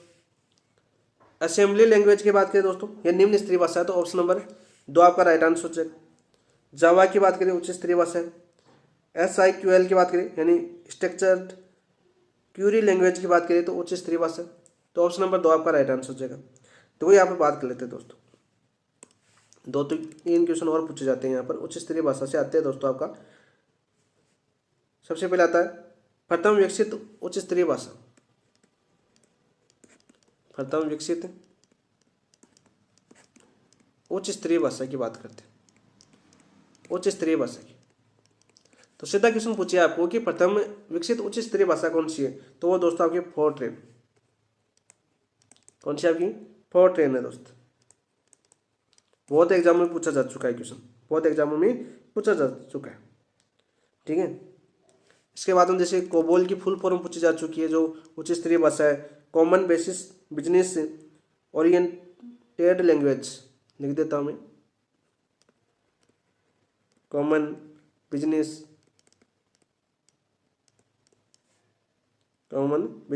ओरिएंटेड लैंग्वेज, सीधा क्वेश्चन पूछा जा सकता है। इसके अलावा दोस्तों बात करें हम दोस्तों आपके बेसिक की बात करें, तो जैसे आपके beginner all purpose symbolic instruction code और एसक्यूएल की फुल फॉर्म पूछी जा चुकी है आपकी structure query language. Option number 2 आपका राइट आंसर। नेक्स्ट क्वेश्चन की बात करते हैं दोस्त। नेक्स्ट क्वेश्चन क्या आपका? क्वेश्चन नंबर 27 में पूछ चुके हैं हम। निम्न में से कौन सी भाषा कृत्रिम बुद्धि यानी आर्टिफिशियल इंटेलिजेंस से संबंधित है? COBOL, Fortran, Prolog, BASIC. तो राइट आंसर क्या जाएगा? प्रोलॉग। ठीक है, इन सभी की देखो यहाँ पर कोबोल की फुल फॉर्म पूछी जा चुकी है, फोर्ट्रेन की पूछी जा चुकी है, आपकी उच्च स्तरीय भाषा थी आपकी फर्स्ट। बेसिक की फुल फॉर्म पूछी जा चुकी है, तो ऑप्शन नंबर 3 आपका राइट आंसर हो जाएगा। नेक्स्ट क्वेश्चन की बात करते हैं दोस्त। किसी सॉफ्टवेयर में त्रुटि को क्या कहते हैं और इसे ढूंढने तथा हटाने की प्रक्रिया को क्या कहते हैं? दोनों एक साथ पूछा गया है, बहुत ही अच्छा क्वेश्चन है। किसी सॉफ्टवेयर में यदि कोई त्रुटि हो जाती है तो उसे क्या कहते हैं? एरर कहते हैं, बग कहते हैं, वायरस कहते हैं या मालवेयर कहते हैं? बताओ भाई। मालवेयर का क्वेश्चन भी लास्ट टाइम पूछा गया था। मालवेयर का क्वेश्चन भी रीट 2022 में आया था दोस्त। कौन सी शिफ्ट में आया था अभी देख लेंगे, आगे क्वेश्चन आएगा तब। किसी सॉफ्टवेयर में त्रुटि को क्या कहते हैं और इसे ढूंढने तथा हटाने की प्रक्रिया को क्या कहते हैं दोस्त? बताओ भाई, राइट आंसर क्या होगा? त्रुटि को कहते हैं दोस्तों आपका बग, और आपके इसे ढूंढने या हटाने की प्रक्रिया कहते हैं आपके डबिंग। तो ऑप्शन नंबर 2 आपका राइट आंसर हो जाएगा। ठीक है, आप देखो यहाँ पर कहते हैं त्रुटि आगे, तो एरर मत कर देना दोस्त, उसको कहते हैं बग बोलते हैं। उसको क्या बोलते हैं? आपके बग बोलते हैं। एरर अगले ने ऑप्शन में दिया है पहले ही, गलत करवाने के लिए आपको, लेकिन उसको क्या बोलते हैं दोस्तों? बग बोलते हैं। याद करना, इंपॉर्टेंट क्वेश्चन है। मालवेयर किसे कहा जाता है दोस्तों? आपकी मालवेयर की बात करें, जो डाटा चोरी करता है ना, डाटा चोरी, उसको बोलते हैं। और ये क्वेश्चन आपका पूछा जा चुका है 2022 के अंदर, और शायद फर्स्ट ग्रेड 2025 में भी आ चुका है। फर्स्ट ग्रेड 2025 में भी ये मालवेयर का क्वेश्चन पूछा गया है आपका। ठीक है, सीधा क्वेश्चन पूछा जाएगा दोस्त। नेक्स्ट बात करते हैं दोस्त। निम्न में से एप्लीकेशन सॉफ्टवेयर का उदाहरण है, एप्लीकेशन सॉफ्टवेयर का उदाहरण है, बताओ भाई। MS word, Windows, BIOS, CPU register. तो एप्लीकेशन सॉफ्टवेयर का उदाहरण कौन सा हो जाएगा आपका? MS वर्ड हो जाएगा दोस्तों आपका। क्या हो जाएगा आपका? MS word. ऑप्शन नंबर 1 आपका राइट आंसर हो जाएगा। नेक्स्ट क्वेश्चन की बात करते हैं।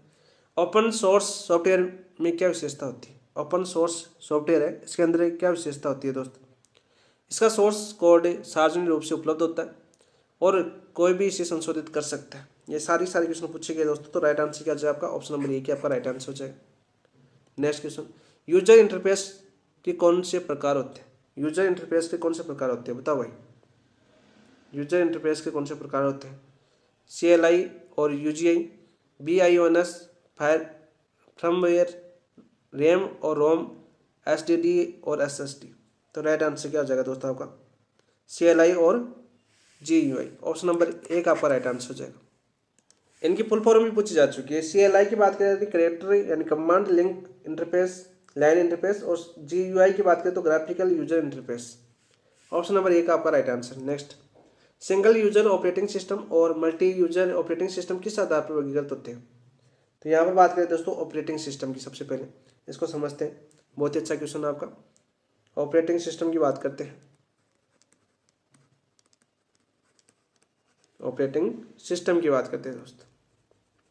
कितने प्रकार में बांटा गया दोस्तों? ऑपरेटिंग सिस्टम को 2 भागों में बांटा गया। कितने भागों में बांटा गया? आपके 2 भागों के अंदर बांटा गया। 2 भाग कौन से आपके? ये तो यूजर के आधार पर दोस्त, ये तो यूजर के आधार पर, और दूसरा बाटा क्या है दोस्तों आपके प्रोसेस के आधार पर,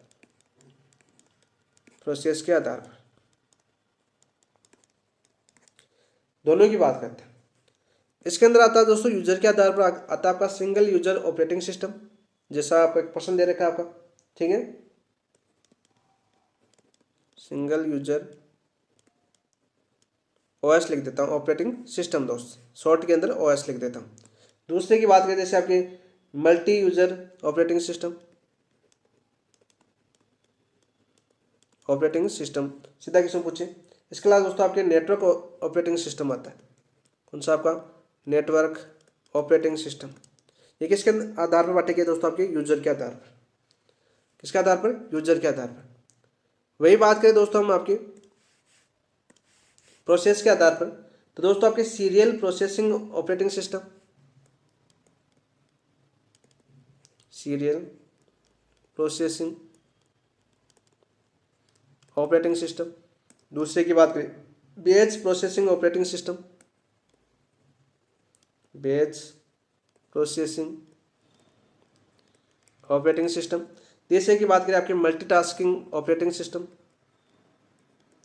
मल्टीटास्किंग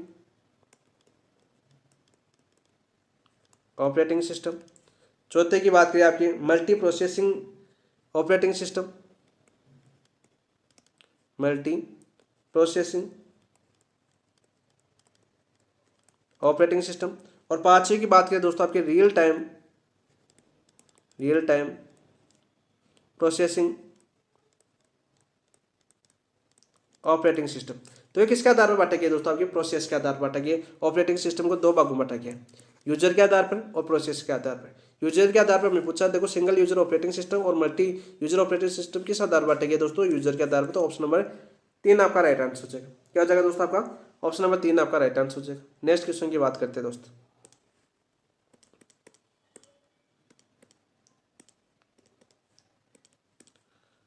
क्वेश्चन अपना, लिनक्स ऑपरेटिंग सिस्टम किस वर्ष और किसके द्वारा विकसित किया गया। बताओ भाई, सीधे सीधे क्वेश्चन है, किस वर्ष और किसके द्वारा विकसित किया गया। 1969 केन थॉमसन द्वारा, 1991 लिनोस टॉरवेल्ड द्वारा, 2008 में गूगल द्वारा, 1984 में एप्पल द्वारा। दोस्तों ये विकसित किया गया था आपकी 1991 के अंदर लिनोस टॉरवेल्ड द्वारा। ऑप्शन नंबर 2 आपका राइट आंसर हो जाएगा। क्या हो जाएगा दोस्तों आपका, ऑप्शन नंबर 2 आपका राइट आंसर हो जाएगा। सीधा क्वेश्चन होगा पूछा जाता है दोस्तों। नेक्स्ट क्वेश्चन की बात करते हैं दोस्तों। नेक्स्ट से पहले यहाँ से एक क्वेश्चन और बनता है आपका, नोट लगा के याद कर लेना। लुनिक्स ऑपरेटिंग सिस्टम की बात करें दोस्तों, इंपोर्टेंट क्वेश्चन है यहाँ पर। ये किस पर काम करता है दोस्तों, कर्नेल आधारित एक मल्टी यूजर और मल्टीटास्किंग ऑपरेटिंग सिस्टम है। किस पर आधारित है दोस्तों, आपकी कर्नेल आधारित ऑपरेटिंग सिस्टम पूछा जाता है। नेक्स्ट क्वेश्चन की बात करते हैं दोस्तों। यूनिक्स ऑपरेटिंग सिस्टम के विकासकर्ता कौन थे और किस संस्था ने इसे विकसित किया था। लिनस टॉरवेल्ड्स लुनिक्स फाउंडेशन द्वारा, केन थॉमसन, क्या जाएगा दोस्तों आपका, केन थॉमसन और Dennis Ritchie AT and T Bells Labs ने किया था। तो ऑप्शन नंबर 2 आपका राइट आंसर हो जाएगा। क्या जाएगा दोस्तों आपकी, ऑप्शन नंबर 2 आपका राइट आंसर हो जाएगा। कब किया था दोस्तों आपकी, 1969 के अंदर, 1969 में विकसित किया गया था दोस्तों। नेक्स्ट क्वेश्चन की बात करते हैं। माक ओएस ऑपरेटिंग सिस्टम किस प्रकार का है, मल्टी यूजर और ओपन सोर्स, सिंगल यूजर या मल्टीटास्किंग और लिनक्स बेस्ड या एनोड बेस्ड। तो राइट आंसर क्या जाएगा दोस्तों आपका, सिंगल यूजर आधारित। ऑप्शन नंबर 2 आपका राइट आंसर हो जाएगा। नेक्स्ट क्वेश्चन की बात करें। एंड्रॉयड मोबाइल ओएस का नवीनतम संस्करण कौन सा और इसे किसने लॉन्च किया था। बेकलावा, गूगल, पाई, एप्पल, ओरियो, लुनिस टॉरवेल्ड या किटकट, माइक्रोसॉफ्ट। तो राइट आंसर क्या जाएगा दोस्तों आपका, बेकलावा, गूगल। ऑप्शन नंबर 1 का इंपॉर्टेंट क्वेश्चन है दोस्तों, ये आपका पूछा जा सकता है क्योंकि यहाँ से भी लास्ट वाला पूछा भी गया था, लास्ट वाला पूछा गया था, लास्ट वाला क्वेश्चन पूछा गया था। ओपन सोर्स सिस्टम है दोस्तों आपका एंड्रॉयड 16, यानी वर्तमान में कौन सा चल रहा है आपका गूगल का, एंड्रॉयड 16 चल रहा है, एंड्रॉयड 16। कौन सा, इसका नाम क्या रखा गया दोस्तों, आपकी बेकलावा रखा गया। नेक्स्ट क्वेश्चन की बात करते हैं। MS विंडोज किस प्रकार का ऑपरेटिंग सिस्टम है, MS विंडोज किस प्रकार का ऑपरेटिंग सिस्टम है। मल्टी यूजर और CLI आधारित, सिंगल यूजर और मल्टीटास्किंग और GUI आधारित। तो राइट आंसर क्या जाएगा दोस्तों आपका, सिंगल यूजर और मल्टीटास्किंग जीयू आधारित ऑपरेटिंग सिस्टम है, तो ऑप्शन नंबर 2 आपका राइट आंसर हो जाएगा। नेक्स्ट क्वेश्चन की बात करते हैं दोस्त, क्वेश्चन नंबर 38, माइक्रोसॉफ्ट ऑफिस। आप देखो दोस्तों, हमने क्या पढ़ा दोस्तों, हम पढ़ चुके हैं आपके हार्डवेयर पढ़ चुके, सॉफ्टवेयर पढ़ चुके। अब तक क्लास आपको कैसी लगी, क्वेश्चन कैसे लगे, जहाँ से सीधे क्वेश्चन पूछे जा सकते हो, सारे आपके जितने प्रीवियस ईयर पूछे जा चुके हैं वो, साथ साथ जहाँ से पूछने की संभावना हो, यानी बुकलेट की बात करें, बुकलेट की एक भी लाइन ऐसी नहीं छोटी की जहाँ से आपका क्वेश्चन नहीं आया हो। पूरी डिटेल से हमने बुकलेट का एनालिसिस किया, यहाँ तक सॉफ्टवेयर और हार्डवेयर इंपॉर्टेंट है दोस्तों। हार्डवेयर से काफी क्वेश्चन पूछे गए थे रीट 2022 के अंदर।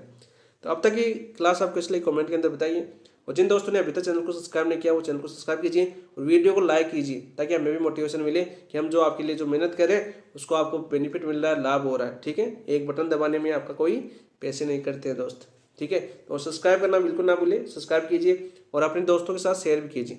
ठीक है, और नेक्स्ट टारगेट आप सभी को बताएं, रीट के बाद हम सेकंड ग्रेड को लेंगे। जैसे हमने रीट की तैयारी की है बहुत ही बेहतरीन तरीके से, प्रत्येक टॉपिक को समझते हुए, प्रत्येक शानदार, एक ही लक्ष्य रखा था रीट, इसके अलावा किसी बीच में किसी का भी एनालिसिस वगैरह किसी के एमसीक्यू नहीं किए। तो नेक्स्ट लक्ष्य है अपना सेकंड ग्रेड, और सेकंड ग्रेड तो बहुत ही बेहतरीन तरीके से करने वाले हैं, क्योंकि अपना ऐप आने वाला दोस्त, और ऐप के ऊपर आपके टेस्ट भी होंगे, आपके लाइब्रेरी बेस पे जैसे टेस्ट होते हैं ना, उसी प्रकार टेस्ट होंगे, डेली टास्क दिया जाएगा, उस टास्क के आधारित आपको तैयारी करवाई जाएंगी, उसका टेस्ट हो गया आप शाम को। ठीक है, और दूसरे दिन उसका यूट्यूब पर विश्लेषण करेंगे प्रत्येक ऑप्शन के साथ, और साथ साथ यूट्यूब पर भी करेंगे, साथ साथ ऐप पर भी, यानी वो वीडियो यूट्यूब पर और ऐप पर दोनों जगह मिलेगा आपको। क्योंकि काफ़ी दोस्त कहते हैं यूट्यूब पर ऐड बहुत आते हैं, तो इस ऐड से भी छुटकारा मिल जाएगा और ऐप पर भी वीडियो मिल जाएगा, और जिनको यूट्यूब पर देखना है तो वो यूट्यूब पर भी देख लेना। बहुत ही शानदार तरीके से करने वाले हैं। लगभग बात करें 21 जनवरी से हम ये शुरुआत कर देंगे, गैप नहीं देंगे भाई। जैसे आपकी एग्जाम 20 को खत्म होती है, 21 को आपको प्लानिंग बताई जाएगी, पूरा सिलेबस टॉपिक वाइज वगैरह क्या क्या करेंगे, पूरा जैसे लक्ष्य रखा जाएगा। जैसे आपका 12 जुलाई से आपका एग्जाम है सेकंड ग्रेड की, उसी के आधार पर पूरा आधार बनाया जाएगा दोस्तों।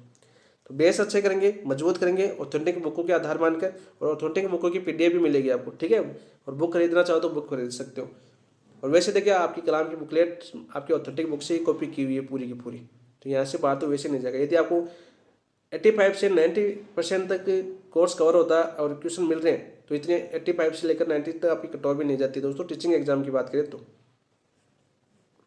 अब दोस्तों बात करते हैं माइक्रोसॉफ्ट ऑफिस की, बात करते हैं, समझते हैं इसको। माइक्रोसॉफ्ट ऑफिस किसके द्वारा विकसित किया गया, ये गया एप्लीकेशन पैकेज है दोस्त। स्टीव जॉब्स और स्टीव वोजनिक, बिल गेट्स और प्यूल एलन। तो माइक्रोसॉफ्ट ऑफिस है दोस्तों, ये विकसित किया गया था आपका Bill Gates and Paul Allen द्वारा। ऑप्शन नंबर 2 आपका राइट आंसर हो जाएगा। ये क्वेश्चन भी आपका बहुत एग्जामों में पूछा जा चुका है, इंपॉर्टेंट क्वेश्चन है दोस्त। नेक्स्ट क्वेश्चन की बात करते हैं दोस्त।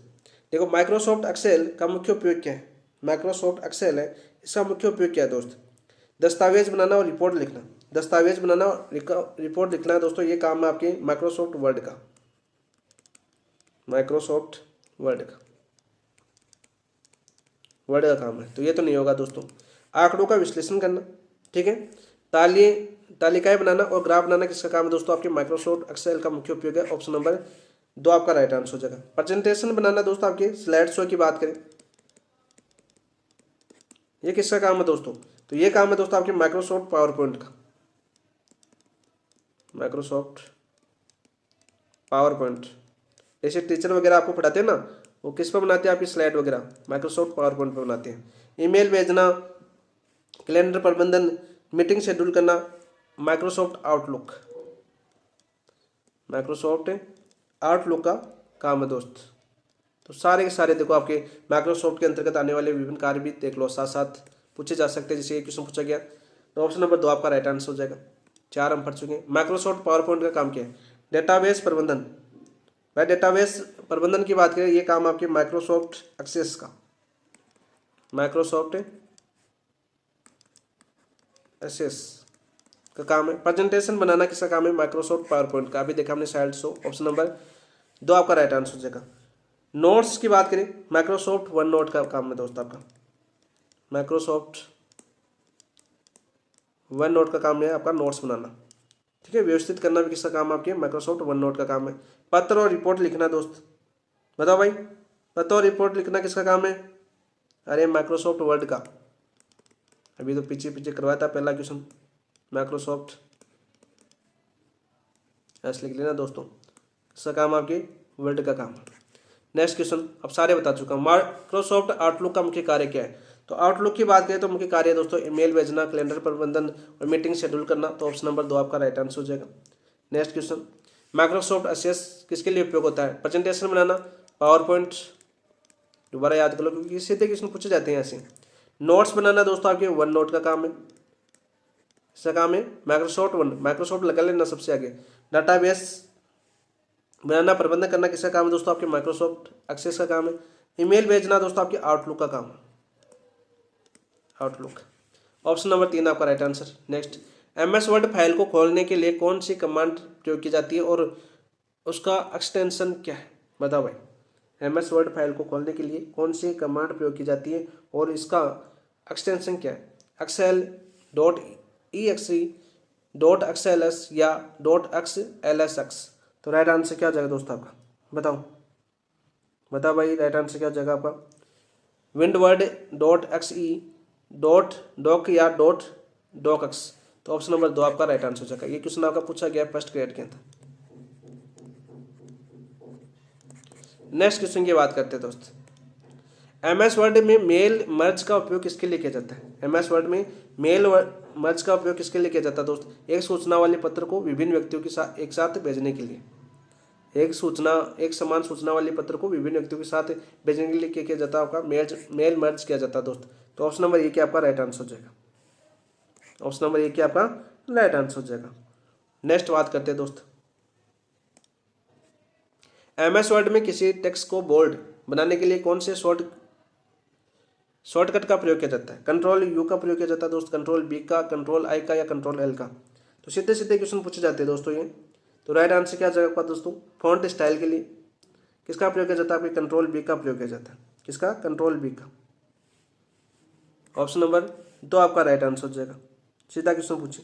इटालिक के लिए देखो आई है, ये किसके लिए किया जाता है दोस्तों? इटालिक के लिए कंट्रोल I का प्रयोग किया जाता है। कंट्रोल U की बात करें, अंडरलाइन के लिए किया जाता है, अंडरलाइन के लिए प्रयोग किया जाता है। सीधा क्वेश्चन पूछ लिया जाता है कि अंडरलाइन के लिए किसका प्रयोग किया जाता है? कंट्रोल U का प्रयोग किया जाता है। सीधा सीधा क्वेश्चन आ जाए आपका, ठीक है। नेक्स्ट क्वेश्चन की बात करते हैं। इनमें से कौन सा फॉन्ट इफेक्ट MS वर्ड में टेक्स्ट को छोटी या बड़ी ऊंचाई पर दिखाने के लिए उपयोग किया जाता है? हाईलाइट, सबस्क्रिप्ट और सुपरस्क्रिप्ट, सबस्क्रिप्ट या सुपरस्क्रिप्ट या स्ट्रिक थ्रोट बोल्ड। तो राइट आंसर क्या आ जाएगा दोस्तों आपका? तो राइट आंसर क्या आ जाएगा आपका? सबस्क्रिप्ट और सुपरस्क्रिप्ट का प्रयोग किया जाता है। ऑप्शन नंबर 2 आपका राइट आंसर हो जाएगा। ऑप्शन नंबर 2 आपका राइट आंसर हो जाएगा। सुपरस्क्रिप्ट की बात करें दोस्तों, इसके लिए किसका प्रयोग किया जाता है? Control plus shift plus plus, ये भी याद कर लेना। कंट्रोल प्लस शिफ्ट के साथ प्लस प्लस लगाया जाता है दोस्त, ठीक है। और सब स्क्रिप्ट के साथ बात करें आपकी, कंट्रोल प्लस और बराबर का चिन्ह दबाया जाता है दोस्त। ऑप्शन नंबर 2 आपका राइट आंसर हो जाएगा। ऑप्शन नंबर 2 आपका राइट आंसर हो जाएगा। नेक्स्ट बात करते हैं। स्ट्राइक थ्रोट के लिए दोस्तों आपकी कंट्रोल प्लस B दबाया जाता है, sorry control plus D, control plus D दबाया जाता है या अलर्ट प्लस K भी दबाया जाता है, आपका पूछा जा सकता है। नेक्स्ट क्वेश्चन, MS वर्ड में सेंटर अलाइनमेंट, ठीक है, MS वर्ड में सेंटर अलाइनमेंट शॉर्टकट क्या है? कंट्रोल E है, कंट्रोल L है, कंट्रोल R है, कंट्रोल J है। बताओ भाई। तो कंट्रोल R की बात करें तो राइट के लिए होता है। सेंटर के लिए पूछा हमें, तो सेंटर के लिए क्या होगा दोस्तों? कंट्रोल E होगा, ठीक है। कंट्रोल R राइट के लिए शब्द लिख देता हूँ मैं। कंट्रोल J की बात करें जस्टिफाई के लिए, जस्टिफाई के लिए, ठीक है। कंट्रोल L है आपका लेफ्ट के लिए। अलाइनमेंट की बात करें, ऑप्शन नंबर 1 आपका राइट आंसर हो जाएगा सेंटर के लिए। नेक्स्ट क्वेश्चन की बात करते हैं दोस्त। MS वर्ड में किसी टेक्स्ट या ऑब्जेक्ट पर वेब लिंक बनाने के लिए कौन सा शॉर्टकट का उपयोग किया जाता है? Control plus K, control plus shift plus F5, control plus alert plus H, control plus L। बताओ भाई राइट आंसर क्या हो जाएगा आपका? कंट्रोल प्लस K का उपयोग किया जाता है। ऑप्शन नंबर 1 आपका राइट आंसर हो जाएगा। ऑप्शन नंबर 1 आपका राइट आंसर हो जाएगा। नेक्स्ट क्वेश्चन की बात करते हैं दोस्त। MS वर्ड में किसी विशेष स्थान पर जाने के लिए बुकमार्क बनाने का शॉर्टकट क्या है? बुकमार्क बनाने का शॉर्टकट क्या है दोस्त? Control plus K, control plus shift plus F5, control plus B या कंट्रोल प्लस ई। बुकमार्क बनाने हैं तो दोस्तों control plus shift plus F5 का उपयोग किया जाता है। ऑप्शन नंबर 2 आपका राइट आंसर हो जाएगा। नेक्स्ट क्वेश्चन, MS वर्ड में किसी डॉक्यूमेंट में पेज नंबर डालने के लिए किस पिक्चर का उपयोग किया जाता है? MS वर्ड में किसी डॉक्यूमेंट में पेज नंबर डालने के लिए किस पिक्चर का उपयोग किया जाता है? ड्रॉप कैप का, हेडर या फुटर का, वाटरमार्क का या प्रोप टेक्स्ट का। तो राइट आंसर क्या हो जाएगा दोस्तों आपका? तो राइट आंसर हो जाएगा header and footer. Option number 2, ये शायद 2022 में पूछा गया था मेरे हिसाब से, मुझे ये नहीं पता कौन से सब्जेक्ट में पूछा गया था, हेडर या फुटर पूछा गया था आपका। ऑप्शन नंबर 2 आपका राइट आंसर हो जाएगा। नेक्स्ट क्वेश्चन की बात करते हैं दोस्त। किसी पैराग्राफ के पहले अक्षर को बड़े आकार में दिखाने के लिए MS वर्ड में कौन सा फीचर उपयोग किया जाता है? किसी पैराग्राफ के पहले अक्षर को बड़े आकार में दिखाने के लिए MS वर्ड में कौन सा फीचर का उपयोग किया जाता है? Drop cap, watermark, orientation, prop text. तो राइट आंसर क्या हो जाएगा दोस्त आपका? Drop cap. Option number A क्या आपका राइट आंसर हो जाएगा।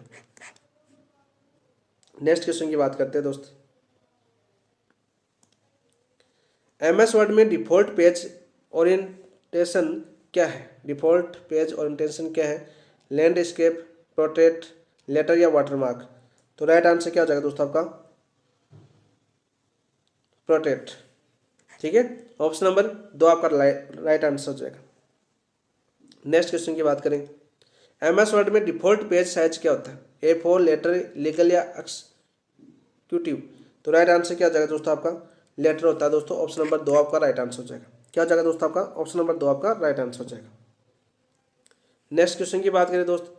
किसी चित्र या चार्ट के चारों ओर टेक्स्ट को लपेटने के लिए MS वर्ड में कौन सा फीचर का उपयोग किया जाता है? Header and footer, drop cap, drop text या वाटरमार्क। तो राइट आंसर क्या हो जाएगा दोस्तों आपका? Drop text. ऑप्शन नंबर 3 आपका राइट आंसर हो जाएगा। ऑप्शन नंबर 3 आपका राइट आंसर हो जाएगा। हर पॉइंट से आपको क्वेश्चन करवाया गया। नेक्स्ट क्वेश्चन, इनमें से कौन सा कथन MS एक्सेल के रो या कॉलम हेड अनहाइड के लिए असत्य है? हेड या अनहाइड के लिए असत्य है दोस्त। किसी रो को छुपाने के लिए कंट्रोल प्लस नो का उपयोग किया जाता है। किसी रो को छुपाने के लिए कंट्रोल प्लस नो का उपयोग किया जाता है, बिल्कुल सत्य। किसी रो को फिर से दिखाने के लिए अनहाइड के लिए control plus shift plus no का उपयोग किया जाता है, बिल्कुल राइट। किसी कॉलम को छुपाने के लिए कंट्रोल प्लस 0 का उपयोग किया जाता है। किसी रो को छुपाने के लिए कंट्रोल प्लस 0 का उपयोग किया जाता है। किसी कॉलम को फिर से दिखाने के लिए या अनहाइड करने के लिए कंट्रोल प्लस 9 का उपयोग नहीं किया जाता दोस्त। कंट्रोल प्लस 9 का उपयोग तो रो को छुपाने के लिए किया जाता है, तो कॉलम को फिर से दिखाने के लिए किसका उपयोग किया जाता है दोस्त? कंट्रोल प्लस शिफ्ट प्लस बराबर का उपयोग किया जाता है। अनहाइड के लिए कंट्रोल प्लस शिफ्ट प्लस बराबर का चिन्ह का उपयोग किया जाता है दोस्त। सीधा सीधा क्वेश्चन आपका पूछा जा सकता है। तो ऑप्शन नंबर 4 आपका असत्य हो जाएगा। ऑप्शन नंबर 4 आपका असत्य खत्म हो जाएगा। नेक्स्ट क्वेश्चन की बात करते हैं दोस्त। नेक्स्ट क्वेश्चन क्या है? MS पावर पॉइंट में किसी नई स्लाइड को जोड़ने के लिए कौन से शॉर्टकट का उपयोग किया जाता है? MS पावर पॉइंट की बात कर रहे हैं। किसी नई स्लाइड को जोड़ने के लिए कौन से शॉर्टकट का उपयोग किया जाता है? कंट्रोल प्लस D का उपयोग किया जाता है, कंट्रोल प्लस M का उपयोग किया जाता है, control plus shift plus D का उपयोग किया जाता है, कंट्रोल प्लस N का उपयोग किया जाता है। तो राइट आंसर क्या हो जाएगा दोस्त? कंट्रोल प्लस M का उपयोग किया जाता है। ऑप्शन नंबर 2 आपका राइट आंसर हो जाएगा। ऑप्शन नंबर 2 आपका राइट आंसर हो जाएगा। और डुप्लीकेट बनाने के लिए दोस्त control plus shift plus D का उपयोग किया जाता है दोस्त, आपके डुप्लीकेट फाइल बनाने के लिए। तो ऑप्शन नंबर 2 आपका right answer. Next, MS power point के स्लाइड शो को पहली स्लाइड से शुरू करने के लिए कौन सी कुंजी का उपयोग किया जाता है? MS पावर पॉइंट में स्लाइड शो को पहली स्लाइड से शुरू करने के लिए कौन सी कुंजी का उपयोग किया जाता है? शिफ्ट प्लस F5 या F5 या control plus M, control plus N। तो दोस्तों इसका उपयोग किया जाता है आपका F5 का। ऑप्शन नंबर 2 आपका राइट आंसर हो जाएगा। ऑप्शन नंबर 2 आपका राइट आंसर हो जाएगा। सीधा सीधा क्वेश्चन पूछा जा सकता है। तो यहाँ पर बात करें आपके पावर पॉइंट के घटक। पावर पॉइंट की बात करते हैं दोस्तों, आपके पावर पॉइंट विंडो की बात करते हैं, उसके घटक की बात करते हैं। तो कितने दोस्त आपके? 4 है। कितने आपके? 4। पहला होता है दोस्त आपका प्लेस होल्डर। पहला कौन सा होता है आपका? Place holder.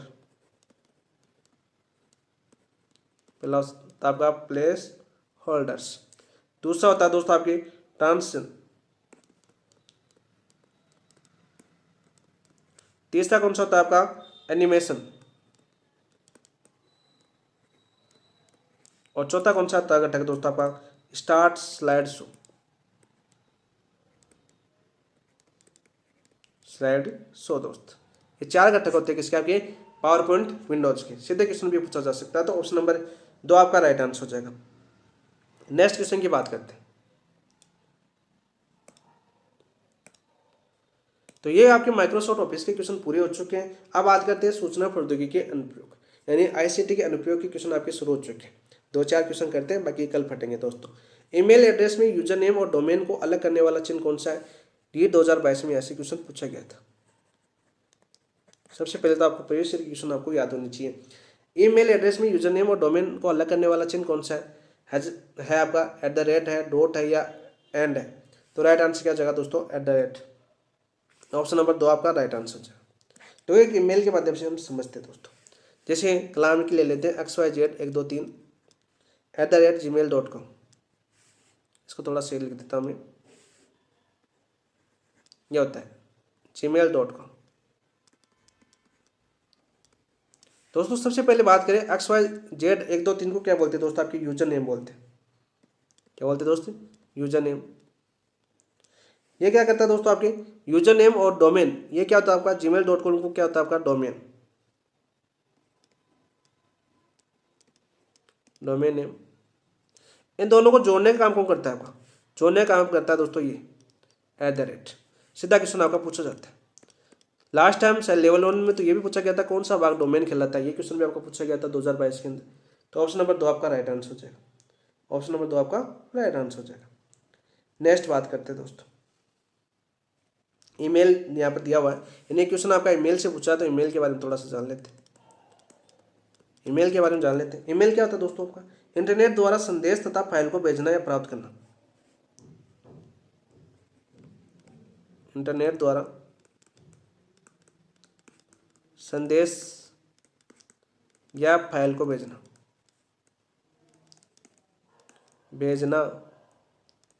या प्राप्त करना, या प्राप्त करना। और दोस्तों फाइल की साइज पूछी जा चुकी है।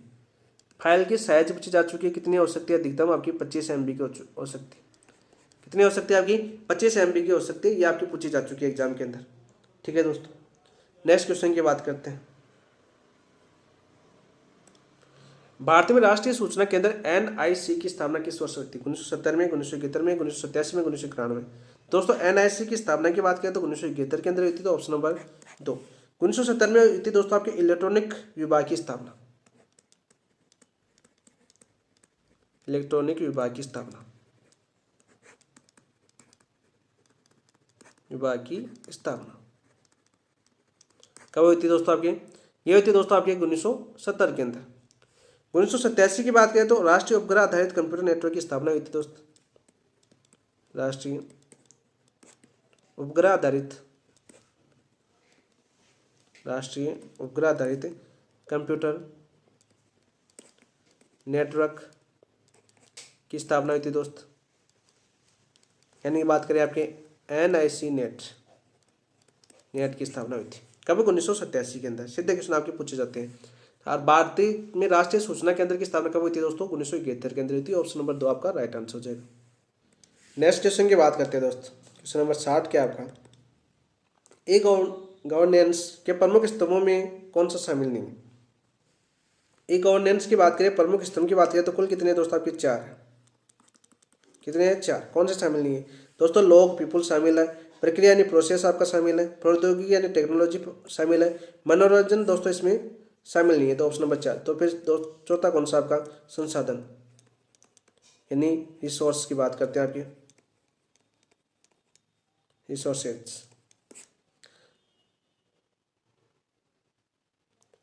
ये 4 आपके ई गवर्नेंस के मुख्य स्तंभ। याद कर लेना, लास्ट टाइम ये पूछा गया था यहाँ से, ई गवर्नेंस से बहुत बार पूछा गया जाता है। ई गवर्नेंस की बात करें, प्रमुख स्तंभ कितने हैं दोस्तों? 4 है। कौन कौन से आपकी? पीपुल है, प्रोसेस है, टेक्नोलॉजी और रिसोर्स है दोस्त। ऑप्शन नंबर 4 नहीं है। नेक्स्ट क्वेश्चन की बात करते हैं। ई गवर्नेंस को क्रियान्वित करने के लिए उपयोग किए जाने वाले मॉडल में से कौन सा स्टेट डाटा सेंटर का प्रतिनिधित्व करता है? स्टेट डाटा सेंटर का प्रतिनिधित्व करता है स्वान, यानी ये तो आपका स्टेट वाइड एरिया नेटवर्क है। फुल फॉर्म पूछी जाती है यहाँ से, state wide area network. SDC की बात करें state data centre, option number 2 आपका राइट आंसर हो जाएगा। NSDG की बात करें national service delivery gateway. CSC की बात करें तो कॉमन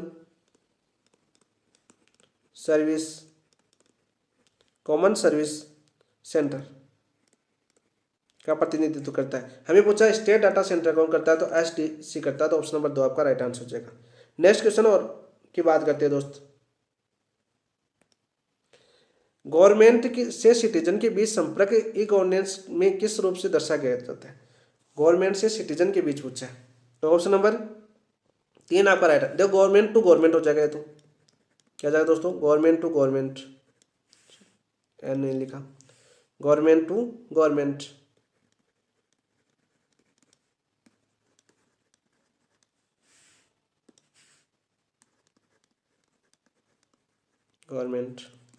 गवर्नमेंट टू बिजनेस,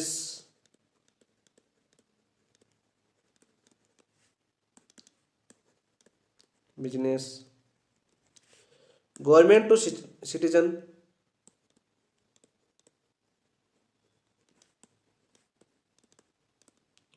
हो गया, और गवर्नमेंट टू एम्प्लॉय हो गया दोस्त।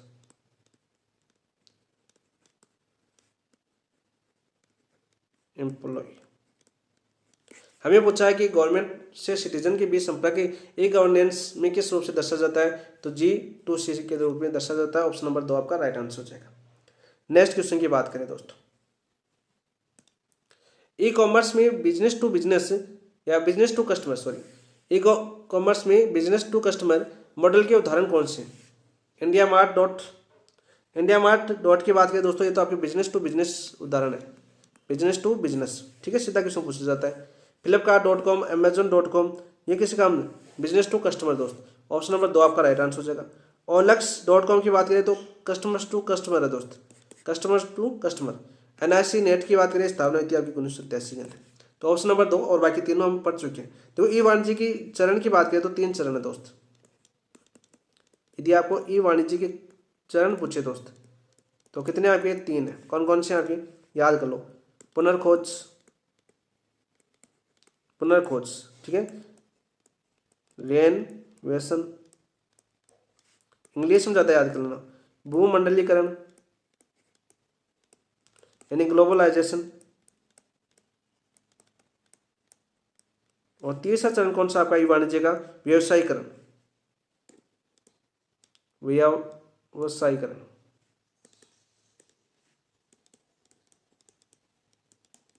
करण की बात करें यानी कॉमर्शियलाइजेशन,